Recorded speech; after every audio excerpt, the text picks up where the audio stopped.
村长，各位族老，晚辈今天请各位来，是想让各位帮晚辈主持公道，主持分家。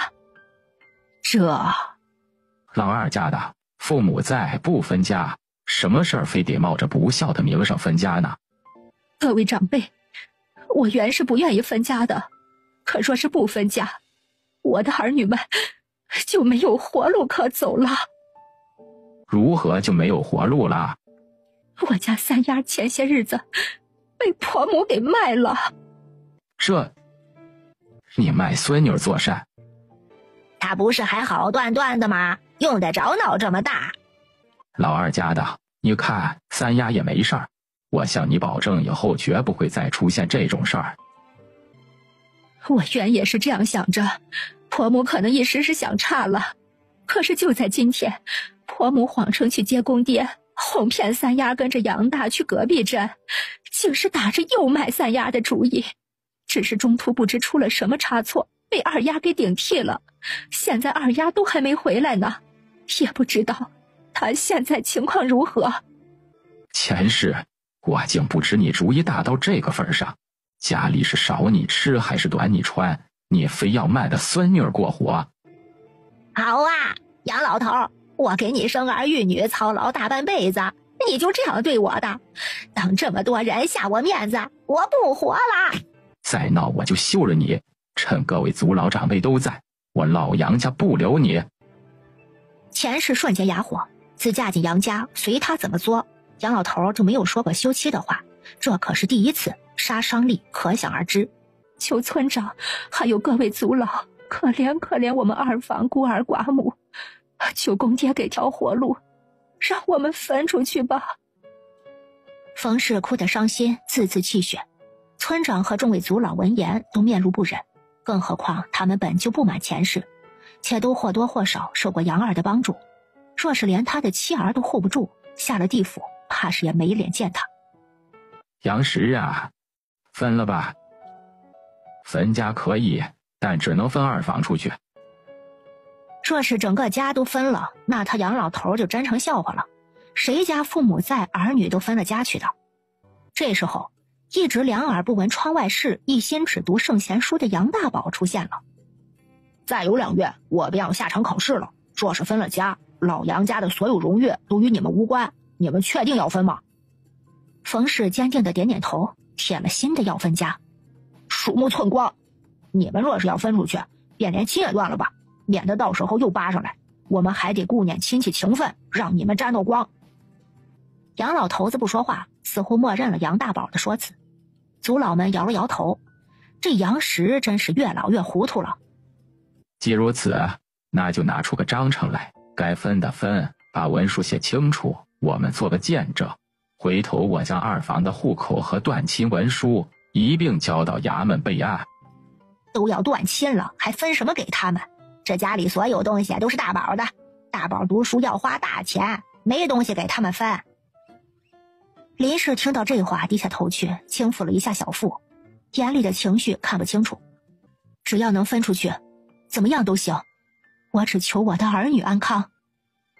分了家，断了亲，别到时候又拖家带口的过来打秋风，你们就算是饿死，我也不会施舍你们一点东西。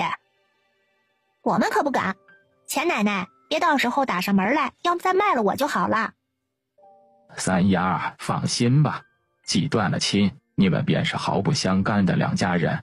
老杨家若敢以任何手段欺上门来，大可告到我这儿，或是报官都可。杨婉呼出一口气，终于是摆脱这伙毒瘤了。村长，村里可还有我们能落脚的地方，不拘好坏，只要能住人就行。倒是有一处，只是不知你们是否愿意呀？村长尽管说便是，我们孤儿寡母的，能有个遮风挡雨的地方就行。村西那边有处老屋，老屋背靠大山，离村中心有些距离，那地方跟你们也有点关系，是曾经收养过杨二的那位族叔的宅子。那位族叔没有后人，过世后宅子便由村子接收了，但村里人都觉得那地方晦气，没人愿意去住，屋子就一直空置着。杨二在的时候还经常去打扫修缮，现在也不知道成什么样了，还能不能住人？村长无需担忧，只要能落脚就行，我们自会慢慢打扫修缮的。那你们今晚先收拾着行李吧，明天一早我带着地契过来带你们去看看。屋子本也没人要了，又跟你们有点关系，你们只需交点官府备案需要的契税和打点的银钱就行。冯氏一脸的为难，他知道村长已经很照顾他们了，可他真的是身无分文啊，除了身上的旧衣服，他什么也没有了。冯氏尴尬地低着头，一咬牙，准备厚着脸皮朝村长借点。他便感觉到三丫牵住了他的手。冯氏看过去，见三丫笑看着他，没出声，但是对着他做了个我有钱的口型。好的，村长，有劳了。各位可还有什么需要补充的？族老们摇了摇头，别人的家事他们做个见证面罢了，只是这老杨家实在是不厚道，才嘬了几句嘴。见事情办妥，也就不再多留了。众人纷纷起身离开了。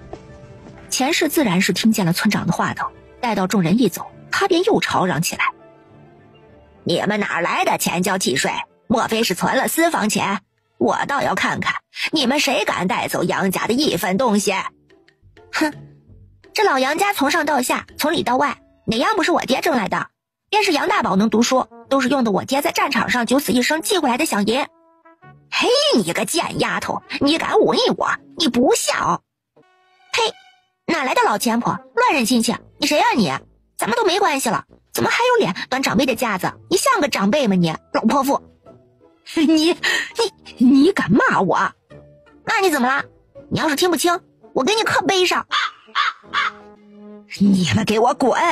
现在就滚，赶紧的滚，别占我老杨家的店儿。让他们明早走吧，杨家已经没脸可丢了。冯氏等人回到屋里，这屋子他住了10多年，从夫妻2人变成一家6口，都挤在这屋子里头。母子几人收拾下东西，发现这么多年他们竟然都没有什么可带走的，除了几身换洗的旧衣服。冯氏心下凄凉，在杨家任劳任怨这么久，竟没有给儿女们挣些1分半厘。娘，你看，这哪来的大银子啊？这是当初王员外给的陪葬品，放棺材里的。我醒过来就顺手放到空间带回来了，一直没敢说，怕钱老太知道。冯氏刚刚想好的要吃糠咽菜，要拼命劳作，去要饭乞讨，也要养活儿女的，怎么还没有想完呢？这么快就要被儿女养活了。杨大这边，他紧赶慢赶，终于在天黑之前赶到了隔壁镇。你怎么又来了？我找王管事有急事儿，快同传。家丁见他一副着急赶过来的模样，便也不再多问，匆匆去找管事去了。王管事此时正喝着小酒，想着这几天买来的丫头姿色都不错，老爷到时肯定会嘉奖他，心里正美滋滋的，便见家丁说有人找他有急事儿。何人找我？是白天找过您的那个人，我也不知是何事找您，只说是急事儿。杨大，难道又有丫头要卖？走，瞧瞧去。杨大一见到王管事，就像是见到了救星一样。王管事，救命啊！弄错了人了，那不是要卖的丫头。什么意思你？白天被扛进府里那丫头不是要卖给您的人，弄错人了。我把银钱带来了，求管事把那丫头带出来。你耍我？没有，实在是弄错了。扛进府里的丫头是你什么人？是我女儿，她贪玩偷偷跟着我来镇上，阴差阳错的就被您给带进府里了。哼，你卖的不就是你家里的丫头吗？卖谁不是卖？不是，要卖的是我兄弟的女儿，不是我女儿呀。既然进了丁府，那身价就不一样了。杨大哪有多余的钱？可若是不赎回二丫，回了家秦氏定要闹个天翻地覆。求管事告太贵手。算算时间，新进府的丫头要先梳洗打扮，再由嬷嬷教规矩，会服侍人后再送去老爷那里，此时去救也来得及。丁员外的癖好，有心人想打听也能打听到，若这杨大狗急跳墙闹大了，丁府脸面也不好看。他们做的都是你情我愿的买卖，极少逼迫人的。但是这口气不出，岂不是谁都能耍他玩了？给我打！待杨大被揍得再也站不起来时，王管事这才叫人去把二丫给带出来。而此时的二丫还沉浸在美梦里，自从进了府，就有丫鬟婆子给她梳洗打扮，换上新衣裳，戴上华丽的首饰，还有嬷嬷教她规矩，一看就是进了富贵人家了。她以为自己是被哪位富家公子给看上了，正做着富贵娘子的美梦呢，哪成想来了个家丁，不知道跟嬷嬷说了什么，嬷嬷的态度立马就变了，指挥人扒了她的衣裳首饰，又把她的脏衣服扔还给她。家丁提着她就走，到了大门口，把她往门外一扔，砰的一声就关上了门。翌日，二房众人早早起身，今日他们不需要再为一大家子准备早饭了，也不需要干活了，把收拾好的包袱背上，准备离开老杨家。钱氏一早便堵在院子里等着，生怕他们带出去杨家的一丁点东西。等到二房的人都到了院子里，把你们的包袱都打开，我可要仔细的检查清楚，别想偷拿我杨家的东西。冯氏脸色不好，钱氏做得太绝，这么多年的婆媳相处，愣是没有五花钱氏的心。想要他愿意要，那就给你，不稀罕。我们今天两手空空踏出这道家门，就与你们老杨家彻底划清界限，从此我们与你们便是毫无关系的人。说罢，昂首挺胸，第一个踏出了门。冯氏等人紧随其后。踏出老杨家的一刻，冯氏深深地吐了口气，多年压着他喘不过气来的东西消失了，现在他的心里说不出来的轻快。走吧，咱们该去新家了。村长带着他们一直往村西走，从村中心一直走到村子的边缘地带，村户也从一开始的聚集到后头的稀稀拉拉的，而他们的新家就坐落在最西边的山脚下。由于年久失修，房子的墙面早就斑驳不堪了，甚至有些地方还有裂缝，瓦片也破碎了不少。但是一家人都很满意，只要能落脚，他们再慢慢修缮。没有老杨家那群吸血鬼，以后的日子只会越过越好。劳烦村长带路，这房子我们很满意，待村长办完官府的手续，我们一定将花费都补上。那我这就去官府给你们备案。村长一走，二宝兴奋地打开院门出去，像个小猴子一样到处窜，探索着每一个房间。冯氏和大丫拿起角落里的扫帚，开始打扫卫生了。娘，我们打扫干净，去镇上置办点东西吧，不然没法做饭呢。啊，那咱们动作都快点啊！冯氏笑意盈盈的为自己家干活，他全身都是干劲儿。临近中午，杨婉等人打扫的差不多，正坐着休息呢，院门外就响起了敲门声。云妹子，你怎么来了？哎呦，春姐，你可算是分出来了，我来恭喜你的呀。来人是冯氏在村里的好友张云，冯氏热情地招呼他进屋，屋里能坐人的板凳都没有一只。张云看着这简陋的环境，心疼地拉起冯氏的手。那老钱婆真是副烂心肝的，你给她当牛做马那么些年，连只碗都没让你带出来。张云说完，又往冯氏的手里塞了20多个铜钱。给，这是我攒的，你拿着应急。冯氏连忙往回塞。不用不用，妹子，我有钱的。你能有什么钱呀？谁不知道你们是净身出户的，连身换洗衣物都被钱氏那老钱婆给扣下了，村里头早就传遍了，你不用在我面前逞强。原来今早他们出门的时候，跟钱氏不对付的王婆子就在附近溜达，早就把钱氏的恶行传得整个村都知道了。张云又看向杨婉，眼里头泛着心疼。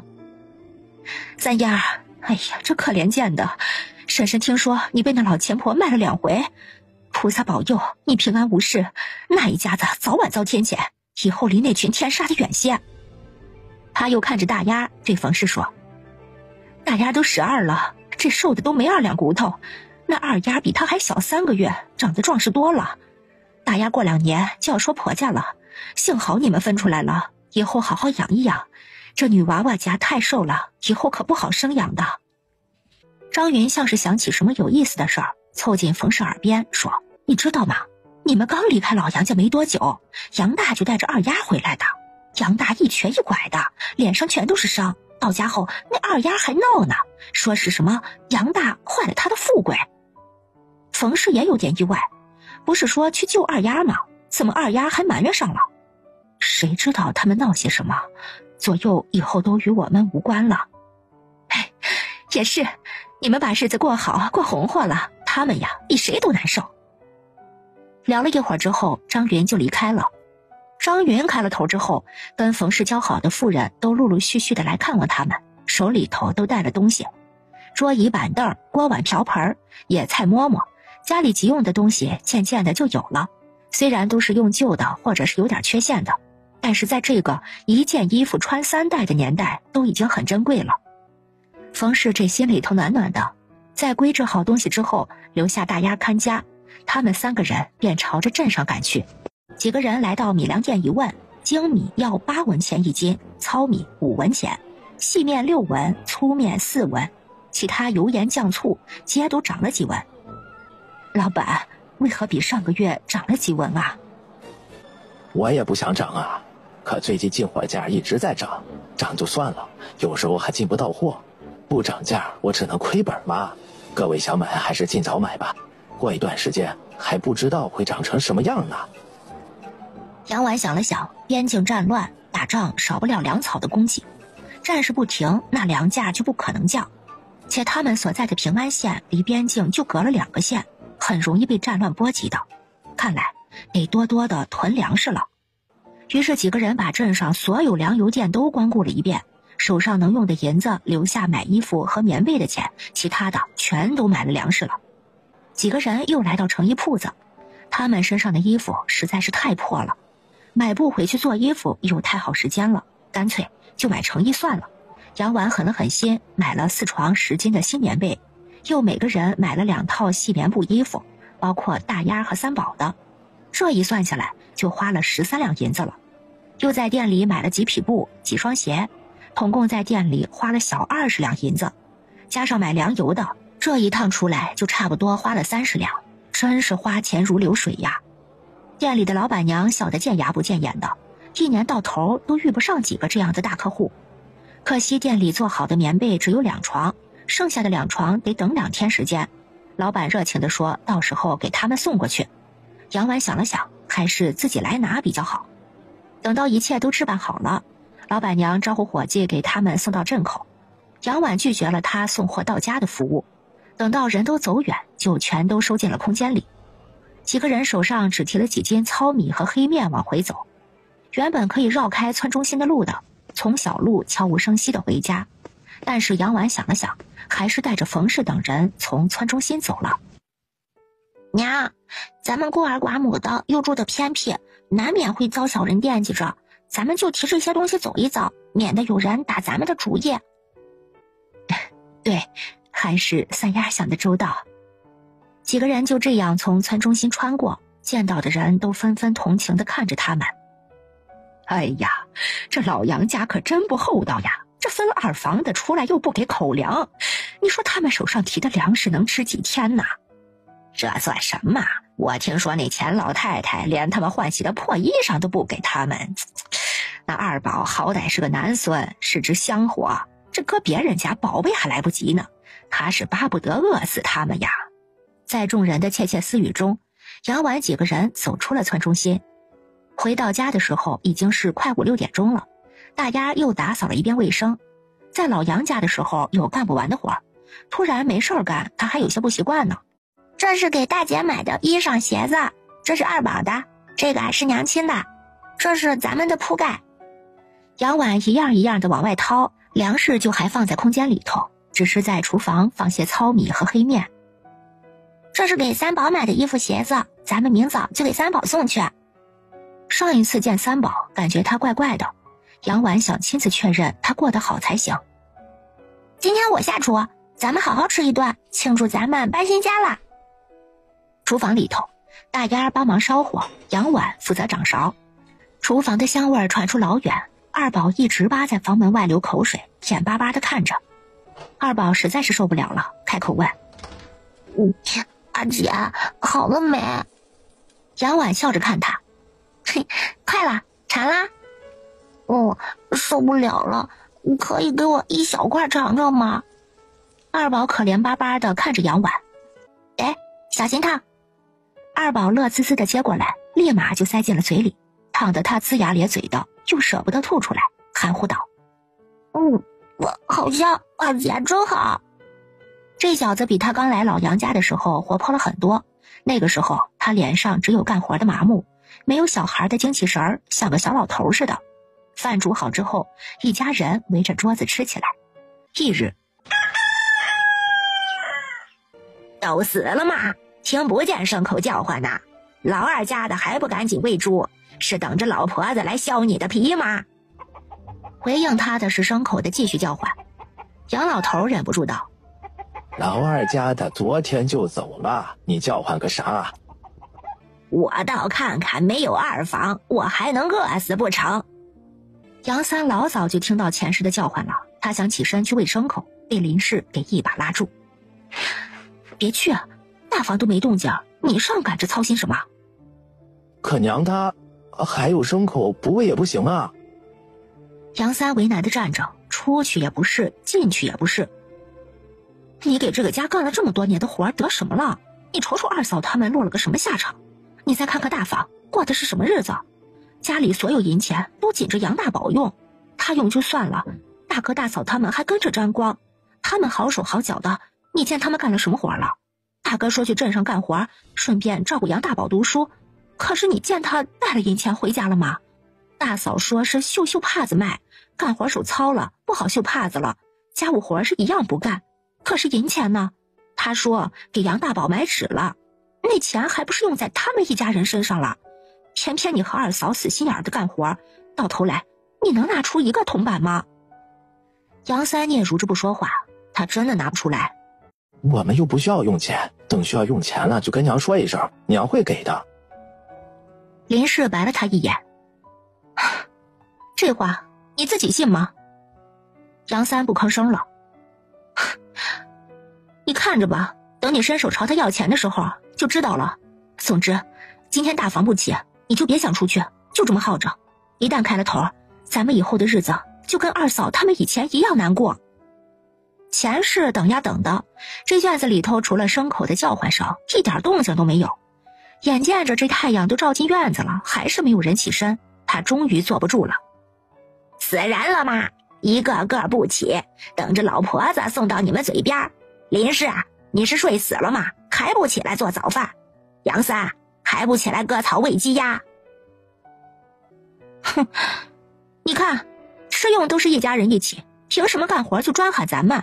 享受却想着大房，你还不懂吗？在你娘心里头，大房永远第一，咱们只是用来为这个家干活的劳力。杨三垂下眼，不管怎么说，他都是他娘亲嘛，生了他。杨氏出了房门，问道：娘，为什么不叫上大哥大嫂一起啊？家里活这么多，杨三还要顾及地里头的庄稼，没了二嫂他们，活根本就干不完。钱氏指着林氏的鼻子骂：好你个懒货，老娘还请不起你了，干点活怎的了？冯氏在的时候不照样干得好好的，他能干完，你怎么就干不完了？林氏不吭声，杨三听不下去了，林氏一个人确实干不了那么多活呀。钱氏又开始骂了：他干不完，难道要老娘干？真是有了媳妇儿忘了娘，我白养你那么大，还给你娶媳妇儿，你竟合着媳妇儿和我对着干，一个个的翅膀硬了，也想净身出户吗？出去没田没地的，饿不死你们这些不孝的。杨三还真没有这个想法，他就是想让大嫂帮着点林氏罢了。钱氏冷哼：秦氏会绣帕子，他会吗？5大3粗的，不干活留着做小姐，赶紧的吧，日头都老高了，饭还没做，想饿死我呀。大房的几个人早就醒了，坐在床边，眼观鼻，鼻观心，就是不动弹。听了钱氏的话，秦氏松了口气，笑盈盈地收拾干净自己，拿起一块帕子，有一针没一针的绣着，杨三不敢再说什么，喂完牲口，随便吃了口早饭，又匆匆地出门割草。割完之后还要赶紧去挑水浇地，没了冯氏的帮忙，他要浇6亩地，就快要秋收了。这时候不伺候好庄稼，会严重影响收成的。杨三无奈地叹了口气，面对这个家，他生出了深深的无力感。杨大被揍了一顿，现在还躺在床上哼哼呢，指望不上他。杨大宝更加不可能，他吃完早饭就去镇上读书去了。二丫被秦氏拘在房间里，说是要教他绣帕子。偌大一个家，真的只有他和林氏2个人在干活。杨老头喝完粥，四处看了看，终是佝偻着腰，在杨三出门之后跟了上去。老头子，你干嘛去啊？我去地里瞅瞅，地里长的可是我们一家人的脚头，要是收不上来，一家人都得挨饿。钱氏这才意识到事情的严重性，但是他永远不会怪自己，只会找别人的错。都怪三丫这个赔钱货，冯氏这个小娼妇，闹分家也不等庄稼收完再闹，果然二房就是生来克我的。姐姐，三宝要是知道我们给他买了新衣裳，肯定很高兴，好久没看见他了，也不知道他过得好不好。咱们脱离了老杨家，要是三宝过得不好，咱们就可以光明正大的给他送东西，没人会说什么的。二宝高兴的点头，没一会儿，2个人就走到了过继三宝的杨铁柱家。杨婉正要敲门，就听到院子里传来数条的破空声和孩子压抑的痛哭声。张氏手里拿着根细树条，旁边还有几根断掉的。三宝就那么狼狈地躺在地上，身上的旧衣服被抽开了一条一条的口子，很多地方都已经渗出了血。杨婉目眦欲裂。张氏，你在干什么？大侄女儿，你们怎么来了？这三宝调皮，你们张婶只是在教育他，孩子嘛，哪有不挨大人揍的？杨铁柱想和稀泥，想大事化小，杨婉偏不如他的意。他今天势必要让三宝和他脱离关系，带他回家。你这话你是对村长和各位族老说吧？说完，他轻轻地抱起三宝，朝着村医家赶。三宝的意识都已经有些模糊了，小脸上全都是冷汗。他还下意识地咬着唇，因为张氏不准他叫出声来。杨婉的心都揪在了一起，眼眶湿润。三宝，姐姐在呢，疼就喊出来，姐姐带你回家，带你看大夫。三宝弱弱地呢喃了一声。姐姐。杨婉再也忍不住了，眼泪哗哗地往下掉。二宝，快去叫娘和村里族老们来村医这里，快去！杨氏、杨铁柱，等着吧你们！杨婉一走，杨铁柱便狠狠地瞪了张氏一眼。让你收敛些就是不听，这下可怎么办？张氏无所谓的道。能怎么办啊？大不了还给他们呗，本来就不是咱们亲生的，咱们还白养了他1年呢。对了，我们不能白给冯氏养儿子，得把他这1年的花用要回来，不能便宜了他。李大夫救命，李大夫！杨婉在门外焦急地喊着，她抱着三宝，腾不出手来敲门。万幸，门内传来回应的声音，不一会儿，便有个12、13岁的女孩子打开了门。杨婉连忙抱着三宝进去。李大夫，你快看看我弟弟，他没有意识了。三宝已经疼晕了过去了，身体软软的靠在杨婉的身上。李大夫神色一凛，指挥着杨婉将人给放在床上。这个时候，冯氏也带着村长族老们也赶来了。冯氏看到床上奄奄一息的三宝，腿一软，直接就坐地上了，额头上全都是冷汗。李大夫，求你一定救救三宝，他还那么小。李大夫是见过场面的，他先把过脉，确认三宝只是晕过去之后，便开始处理他身上的伤口。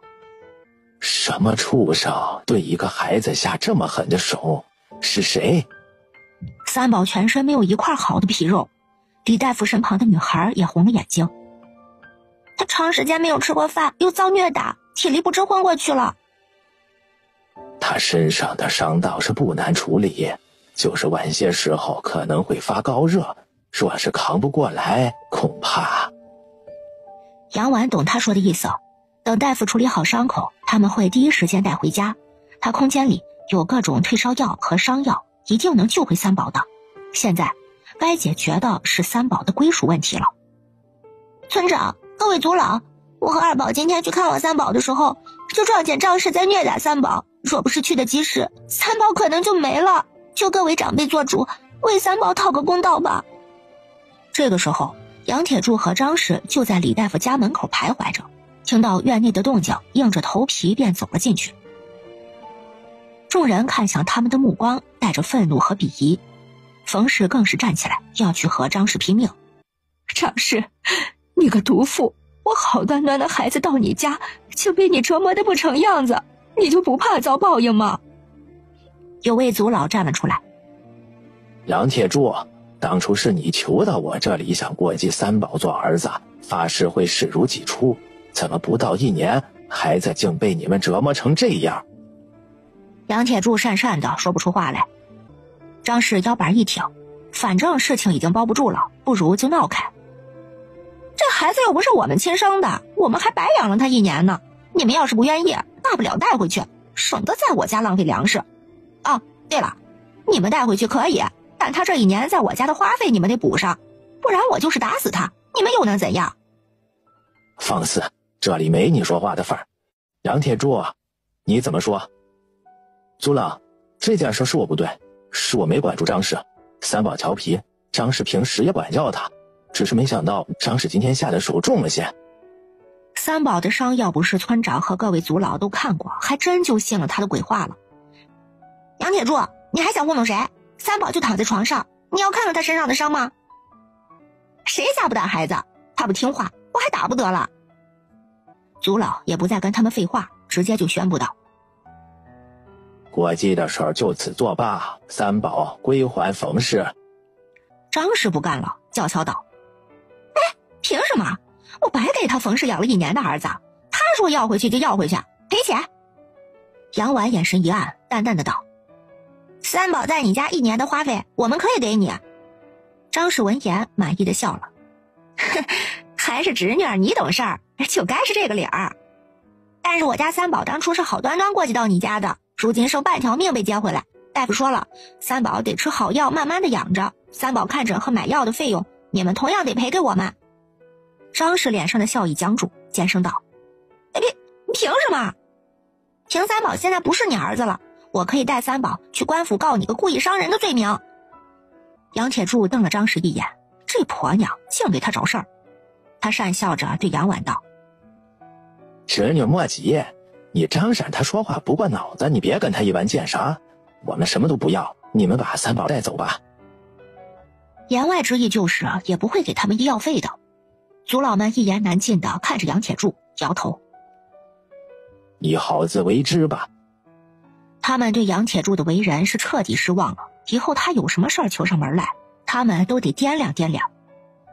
村长和族老们都走了，杨铁柱拉着骂骂咧咧的张氏也走了，院内只剩下张婉一家。李大夫，三宝需要的补药您尽管开，银子我们会想办法。现在紧要的不是补药的问题，是他能不能扛过今晚高热的问题。若他能扛过去，你们喂他些易消化的食物，慢慢好起来后再来找我开补药，否则虚不受补，更是雪上加霜的。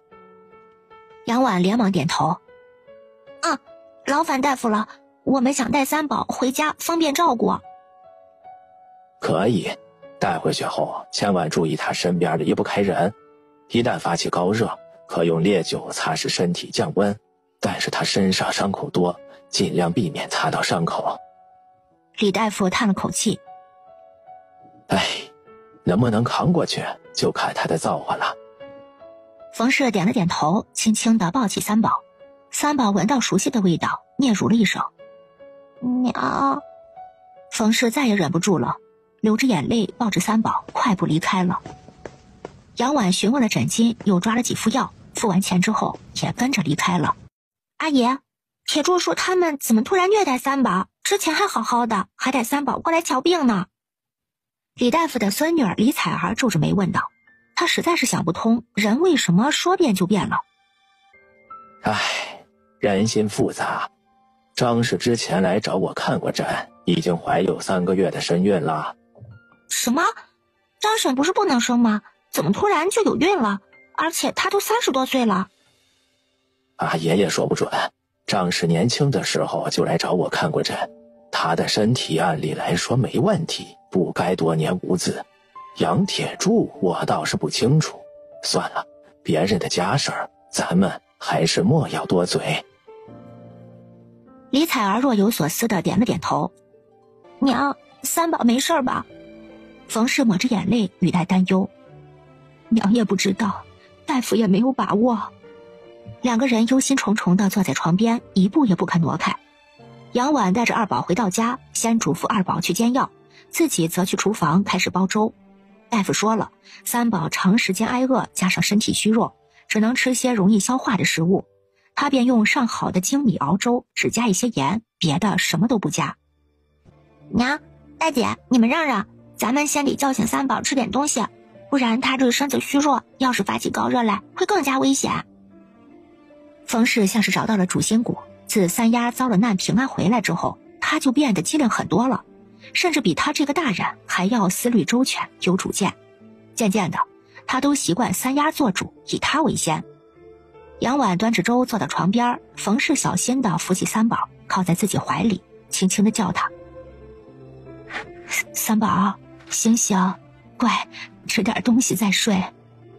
三宝昏昏沉沉的，身边熟悉的味道让他很有安全感。他迷迷糊糊地配合着张嘴吞咽。杨婉连忙将吹凉的粥送到他的口里，粥煮得软烂，米香浓郁，入口即化。三宝毫不费力地就咽了下去。杨婉一喜，一勺接一勺地喂他，等到喂完一碗便收了下去。好了，娘，三宝现在虚弱，不宜多吃，扶他躺下接着睡吧。冯氏应了一声，照做了，给三宝掖好被角之后，就守在一旁定定地看着他。杨婉端着空碗回到厨房，他煮的粥多，看这情形，一家人估计也没有什么胃口吃饭了，便一个人舀了一碗端着出去了。娘，大姐，二宝，咱们吃点东西吧，不然熬不住的。众人这才勉强地吃了一碗。中途二宝熬好了药，又照顾着三宝喝下，见三宝呼吸平稳，众人才松了一口气。娘，大姐，你们快去睡吧，这里有我守着，放心。你也守了一天了，又到处奔波，你最该去休息。冯氏还要再说，杨婉起身推着他往外走，又扭头对大丫说：大姐，把二宝也抱过去睡吧，再这样下去，桌子都要被他给砸烂了。小孩子瞌睡大，二宝在一旁早就熬不住了，头一点一点的，偏偏他又不愿意趴着睡，导致他们隔一会儿就听到砰的一声。冯氏最终无奈地抱起二宝，叫上大丫去二宝的房里睡了。三宝再醒过来，就见到二姐趴在床边睡着了，面容恬淡。她像是做了一个很长的梦，梦到自己都快坚持不住的时候，二姐突然出现了，她就像个仙女似的带着她回家了。娘抱着她，二姐喂她香香的粥喝。三宝伸出小手，轻轻地戳了一下杨婉的脸颊，软软的、温热的、真实的触感。原来那不是梦呀，真是二姐从张氏手里救了他。三宝就这样静静地盯着杨婉看，等杨婉一醒过来，就和三宝来了个大眼瞪小眼。两个人对视了一会儿，三宝诺诺地叫道：二姐早。他这个弟弟好乖呀，好可爱呀。杨婉伸手探了探他的额头，体温正常，面色除了有些苍白，精神还可以。真好，咱们一家人终于团聚了，以后咱们再也不分开。再也不分开了。杨家老宅，忙碌了一整天的杨三和杨老头回到家，就看到钱氏黑着脸指着三房的房门骂：我老杨家做了什么孽，娶了你这个懒货？天都快黑了，干活的男人要回来了，还不起来做饭，想饿死我们这一家老小啊！林氏，你别关着门不吱声，谁家媳妇儿不干活，偏偏你就金贵，干了点活不是这儿疼就是那儿疼，信不信我让杨三休了你？杨老头脸色一黑，钱氏是越来越口无遮拦了，他开口呵斥：你瞎叫唤什么？嫌不够丢人吗？钱氏指着杨三骂道：你那媳妇儿这个时候了还不做饭，是要我做好喂她吃呀？你做一顿怎么了？又不是动弹不得了。再说老大媳妇儿也在家，你叫他不也一样？杨老头对大房也生出了不满。现在正是农忙的时候，杨大一天躺床上说是养伤，他那伤都是皮外伤，哪需要躺这么久的？大儿媳妇儿也是锁房里头不出来，也就吃饭的时候能看走个人影。二丫更是，别人家像她这么大的女孩子，洗衣服、做饭、操持家务，样样拿得出手，偏偏她懒懒散散的。以前家里有二房的几个，家里头是打理的井井有条，杨老头只管放心的去做工挣钱。可现如今他干活回来，竟是连口热乎饭都吃不上。秦氏听到院子里的动静，不情不愿的打开门出来了。既然三弟妹不愿意做饭，那我就帮着娘做一顿吧，做又不是什么大事儿，怎么能饿着爹呢？杨三听这话，心里头觉得不舒坦，他媳妇儿平时做的还少吗？巧娘，我回来了，你哪里不舒服？让我看看。林氏带着哭腔的声音响起。杨三，我怀孕了。杨三顿时就愣住了，定定的看了林氏一会儿，这才反应过来。巧娘，真的吗？我要当爹了。林氏点了点头，脸上却没有欢乐，只有悲苦。杨三见他脸色不对，连忙问道：怎么了这是？有孩子了你不高兴吗？林氏摇头：我高兴，我怎么会不高兴呢？可是这孩子命苦，保不保得住还难说呢。你也看见听见了，娘是怎么骂我的。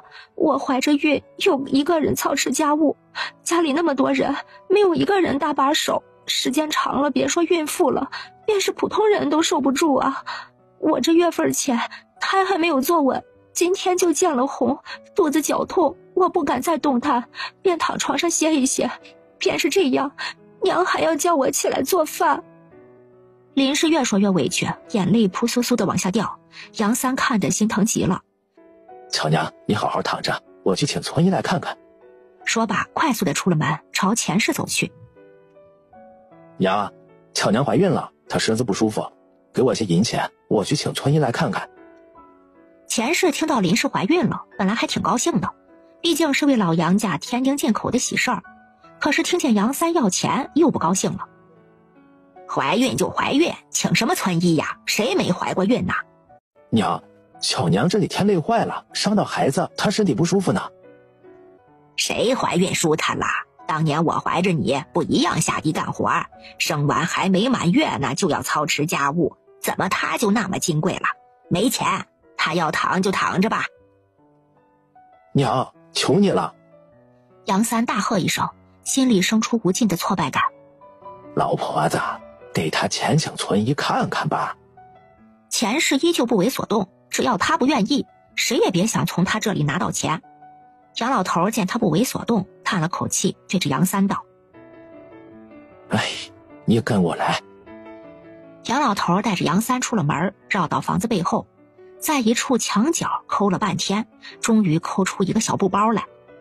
爹，这是。杨老头无力的道：拿去用吧，别怪你娘，你娘只是。杨老头也不知道怎么帮前世说话，半天也说不完整，最终只是摆了摆手。去请村医吧。杨三着急的跑了，心里头五味杂陈。劳烦李大夫了，我媳妇身子不舒服，您一定仔细看看，诊金必不会少。李大夫点了点头，还是给林氏把脉。过了小半晌，李大夫道：你媳妇怀孕不足3月，又操劳过度，有流产的征兆，若不好好静养，恐怕保不住啊。大夫，若要保住这个孩子，我们该怎么办啊？李大夫垂眸，刷刷几下，写了张方子递给他。夫人怀孕前期本就容易流产，更加之你媳妇儿干了不少重活，排了不少重物，伤了胎气，如今胎儿还在，已是万幸了。若要保胎，便要卧床静养2月才行。你拿着方子去镇上医馆抓药，我只是个村医，很多药材不齐全。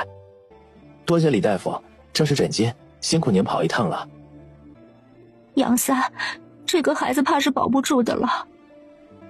别瞎说，大夫说了，只要好好静养，2个月就没事。林氏不说话了，大夫说了还要喝药，钱是连诊金都不愿意出，更何况是药钱。钱氏也不可能让他躺上2个月呀。杨三垂着脑袋送村医出了门，杨老头问他：你媳妇儿怎么样了？钱氏在一旁竖着耳朵听。大夫说要卧床静养2个月，给了我张药方，让去镇上抓药呢。杨三把目光转向钱氏，抓药得花银子。钱氏却假装看不见，嘴里骂骂咧咧的：保不住就保不住，一个孩子而已，你们还年轻呢，以后多的是孩子。这孩子既然与你无缘，就不要了，浪费那个钱干啥呀？娘，是不是钱用在我们身上就是浪费，用在大房身上就是应该的？不得了了你！为了林氏那个娼妇这么和我说话，那小娼妇跟你吹了什么枕头风了？想要钱，我扔了都不给他用。杨三痛苦地捏紧拳头。娘，我农闲时候去县城里做了2个月的工，带了1两银子回来给你，你把它还给我，我要给巧娘抓药。杨三，你还认不认我这个娘了？谁家孩子要喝药才能保得住呀？明明就是林氏他不行，是不是他撺掇你的？你给我休了他。杨三定定地看着他道：休了他，娘会花钱再给我娶个媳妇儿吗？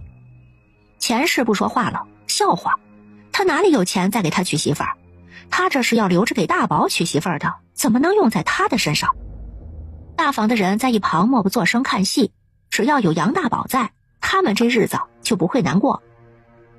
二丫还在一旁拱火：三叔怎么这样跟奶说话？奶也是为了你好，你和奶才是一家人，三婶是外人。杨三红着眼瞪他，这一刻他这才深深地意识到林氏在他不在家的时候过的是什么日子。杨老头想劝钱氏，转念又想，喝2个月的药确实要花掉一大笔银子，家里有多少银钱他也不清楚，而且杨大宝马上要考试了，要花一大笔。杨三看清了一家人的态度，心灰意冷。这么多年，他为家里挣的钱绝对够林氏喝2个月的药，可是他却一枚铜钱也拿不到。他想起林氏之前跟他说过的话，等他伸手朝他娘要钱的时候就知道了。杨三脸色灰败地回到房里，林氏见他的神色并不意外。杨三，咱们也分家吧。这一次杨三没有立马拒绝，他神色挣扎。巧娘，给我点时间。林氏不再多说，有些事情是慢慢才会看透的，情分也是一点一点的磨没的，杨三总会想明白的。三宝好好养了几天，已经可以下地跑了，胃口也好了不少。杨婉天天给他蒸蛋羹吃，他也知道了自己二姐身上的机缘。冯氏是个闲不住的，房子后头被他开了块地出来，杨婉拿了葱、蒜和白菜种子给他种上，已经发芽了。一家人因为心情好又吃得好的原因，都长胖了不少，皮肤也变得细腻光滑了很多。吃午饭的时候，杨婉对大家提议：咱们分了家出来，名字还是改改吧，我不想叫三丫。也对，按咱家的顺序来，娘没有读过书，起不出什么好名字，三丫有什么主意吗？我就是觉得大丫、三丫、二宝、三宝的太普遍了，去村里头喊一声都有好几个人要，咱们起个独特点的大名，自己喜欢的就好。我想叫杨婉，晚霞的婉。杨婉、婉婉，真好听。冯氏几个人连连点头。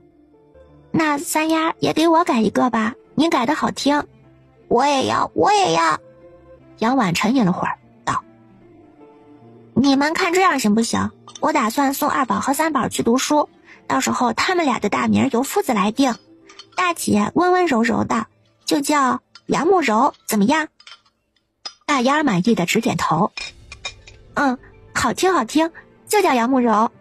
听杨婉说要送二宝、三宝去读书，冯氏自然是高兴的，可是又有些担心的问：这读书要花费很多银钱，每月束修和笔墨纸砚都要花一大笔呢。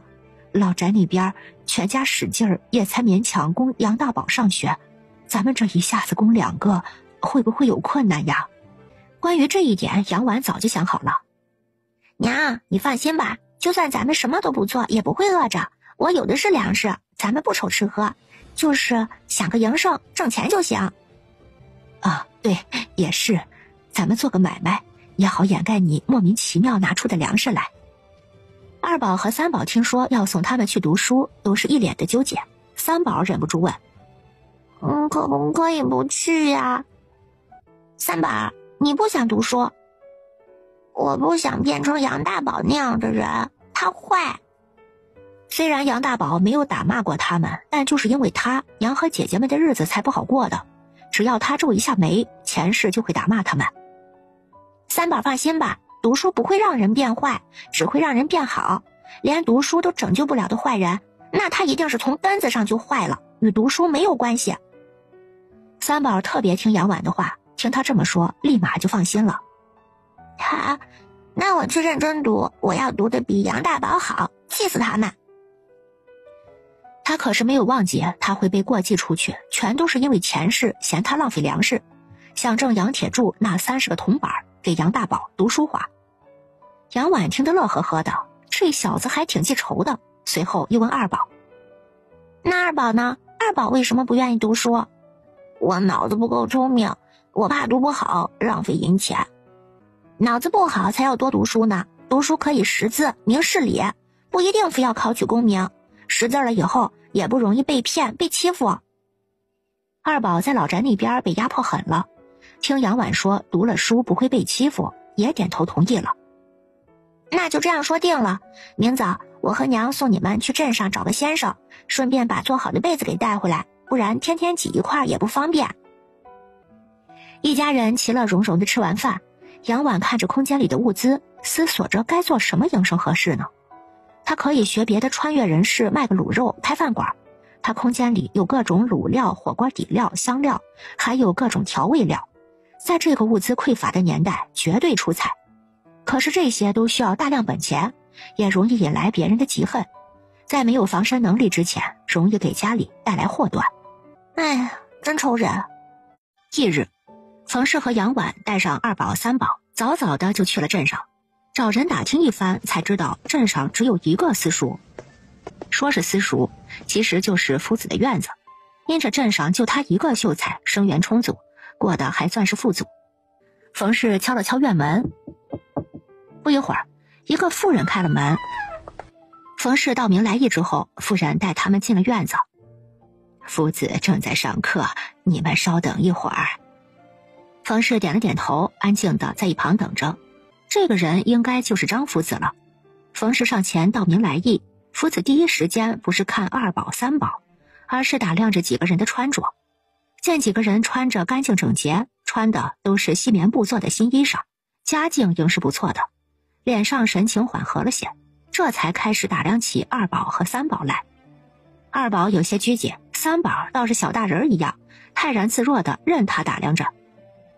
几岁了？10岁了。回夫子，我今年6岁。他的年纪不合适，现在启蒙晚了些。还请夫子多费心，能识字明理就行。夫子正打算应下，便听到杨大宝的声音响起：冯氏，你们怎么会在这儿？好家伙，他娘好歹是他的长辈吧，他连个婶子都不会叫，果然没有礼貌。镇上就这么一个私塾，杨大宝也是在这里读书的，与你何干？他们几人寻夫子何事？自是拜师学习。杨大宝大惊，冯氏凭什么送人来读书，还是一下子送2个？他们也配？他果然是存了私房钱的，不用来供他读书，却用来供二宝和三宝读书，怪不得要闹分家呢。夫子还是谨慎些再应下，别什么德行的人都收。子恒此话何意呀？杨大宝还有不到2个月就要下场考试了，学业在他所有的学生里全都是拔尖的那个，他的意见他还是很重视的。夫子有所不知，眼前的妇人原本是我二婶，她趁我二叔生死不明之时不孝公婆，闹着分家断亲。张夫子脸色一变，本朝注重孝道，父母在不分家，这妇人看着干净利索，却不像是个不孝顺的。杨婉脸一黑，这杨大宝真会泼脏水，真要被戴上不孝的帽子，二宝三宝就别想读书了。我娘为什么闹分家？你心里没点数吗？杨婉还要再细说，想把事情给说清楚。怎料张夫子听了杨大宝的话，根本就不给他说完的机会，摆了摆手就要赶人走。不管这个妇人是不是真的不孝，但是他们和杨子恒有矛盾是事实。一来不想自己的私塾沾上污点，二来不想影响子恒的学业。互不相识的人和自己看重的学生，张夫子当然是选择相信自己学生了。夫子为何偏听偏信？杨大宝吸着我家的血在镇上读书，我们分家不过是自保。我这出庙小，你们还是另学名师吧。说罢，不再听几个人言语，转头便走了。哼，你们不配读书，老老实实的在地里刨食吧。杨婉实在是没忍住，朝他得意的脸上狠狠地揍了一拳。呸！弱鸡渣子，你说读到狗肚子里去了，能教出你这样学生的夫子，想来也不是什么好货，谁稀罕？呸！杨婉在冯氏几个人震惊的目光中，一边揍人一边骂。杨大宝不敢大声呼救，毕竟被他小5岁的还是个女娃子打，不是什么光彩的事儿，关键他还打不过人家。三丫，你敢打我，你找死！杨婉又是一脚踹在他的肚子上，只把杨大宝给踹翻在地。我打你怎么了？我早就想打你了，什么鬼样的东西，怪会在背后阴人，有本事正面刚啊！杨大宝怒极，面子里子都没了，打又打不过，果然如夫子所说的，唯女子和小人难养也。你等着，等我考中，做了官，定要把你卖到那些勾栏院里头去。三宝闻言捏紧了小小的拳头，想卖他二姐，他一定不会给他这个机会的。冯氏也黑了脸，他顾及情分，没跟他一般见识，却不曾想他竟然对着他的女儿存着这样恶毒的心思。这么多年的付出真是为了狗了。你这畜生做什么白日梦？咱都断亲了，你有啥资格卖我？就你这德行还想做官？什么官？小官？以后见到我们记得躲远点儿，不然我见你一次打一次。杨大宝阴毒地看着他，他何曾受过这种气呀？以往只要他一个不如意，二房的几个人都要遭难，如今竟然敢动手打他。娘，咱们走，重新找夫子。幸好张夫子不收，不然教成杨大宝这个样的可怎么办呢？说完之后，杨婉便带着几个人离开了。到了镇上，几人到成衣铺拿了定做的棉被，又顺便朝老板娘打听这附近是否有秀才。你们隔壁村就有一个老秀才呀，他早些年间家境实在是困难，读书中途断了几次，也是近几年才考上的，你们可以去问问他。杨婉点头道谢，便朝着清溪村赶去了。到了清溪村已经是下午，杨婉问了附近的村民，终于在村委处找到了老秀才家。这位老秀才的房子比他们那多年未住人的房子还要破旧，屋里头采光不好，昏暗潮湿，墙皮脱落，好多地方已经漏风了。果然如老板娘所说，家境实在是不好。秀才老爷好，请问您收学生吗？你们也看到了，我这里条件实在不适合教学生，你们还是去镇上吧。秀才老爷说笑了，我们是找夫子，又不是找房子，还请秀才老爷能收下他们2个悉心教导，束修必不会少。你们想清楚，在我这里读书条件辛苦，吃食一律自带，也没有多的房间住宿，你们得每天赶过来。只要秀才老爷肯收下他们，我们什么条件都答应。李秀才看向冯氏，可想好了？冯氏连忙点头。小女说的就是我想说的，夫子放心吧。那行，明日便来拜师吧。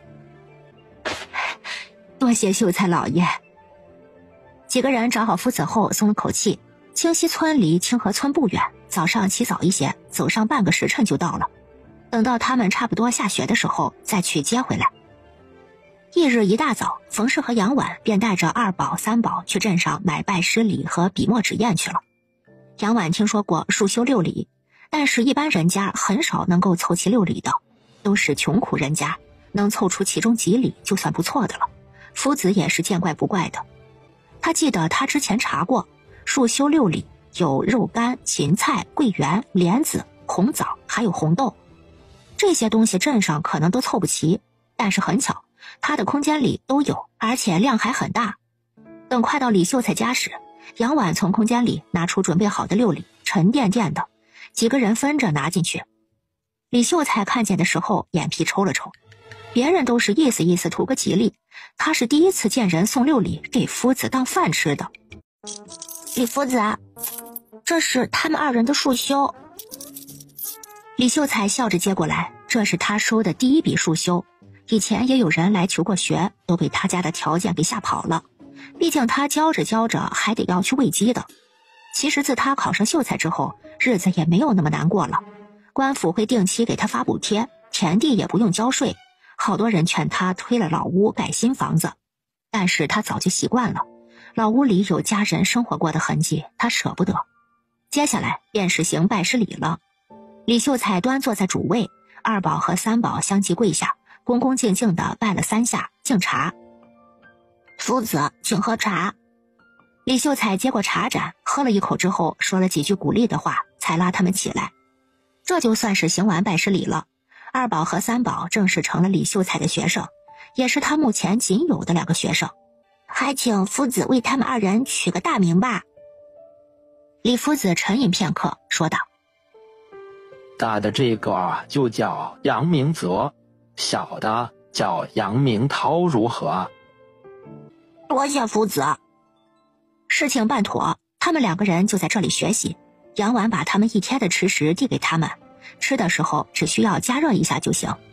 杨婉和冯氏回了家，等到天快黑的时候再去接人就可以了。果然接孩子上下学这种事儿，从古至今都逃不掉。回到家后没过一会儿，张云就来他家串门来了。他一进院子就拉着冯氏说话，眼睛里尽是八卦的光。春姐，你知道你家老宅那边出了什么事儿不？冯氏一脸疑惑地摇了摇头。杨婉听了也八卦地竖起耳朵来，他们昨天忙着找夫子，今天忙着拜师，还真没有关注过那边的事儿。那边的3房闹分家了，你们出门出得早，不知道。杨三那样的老实人都被逼急眼了。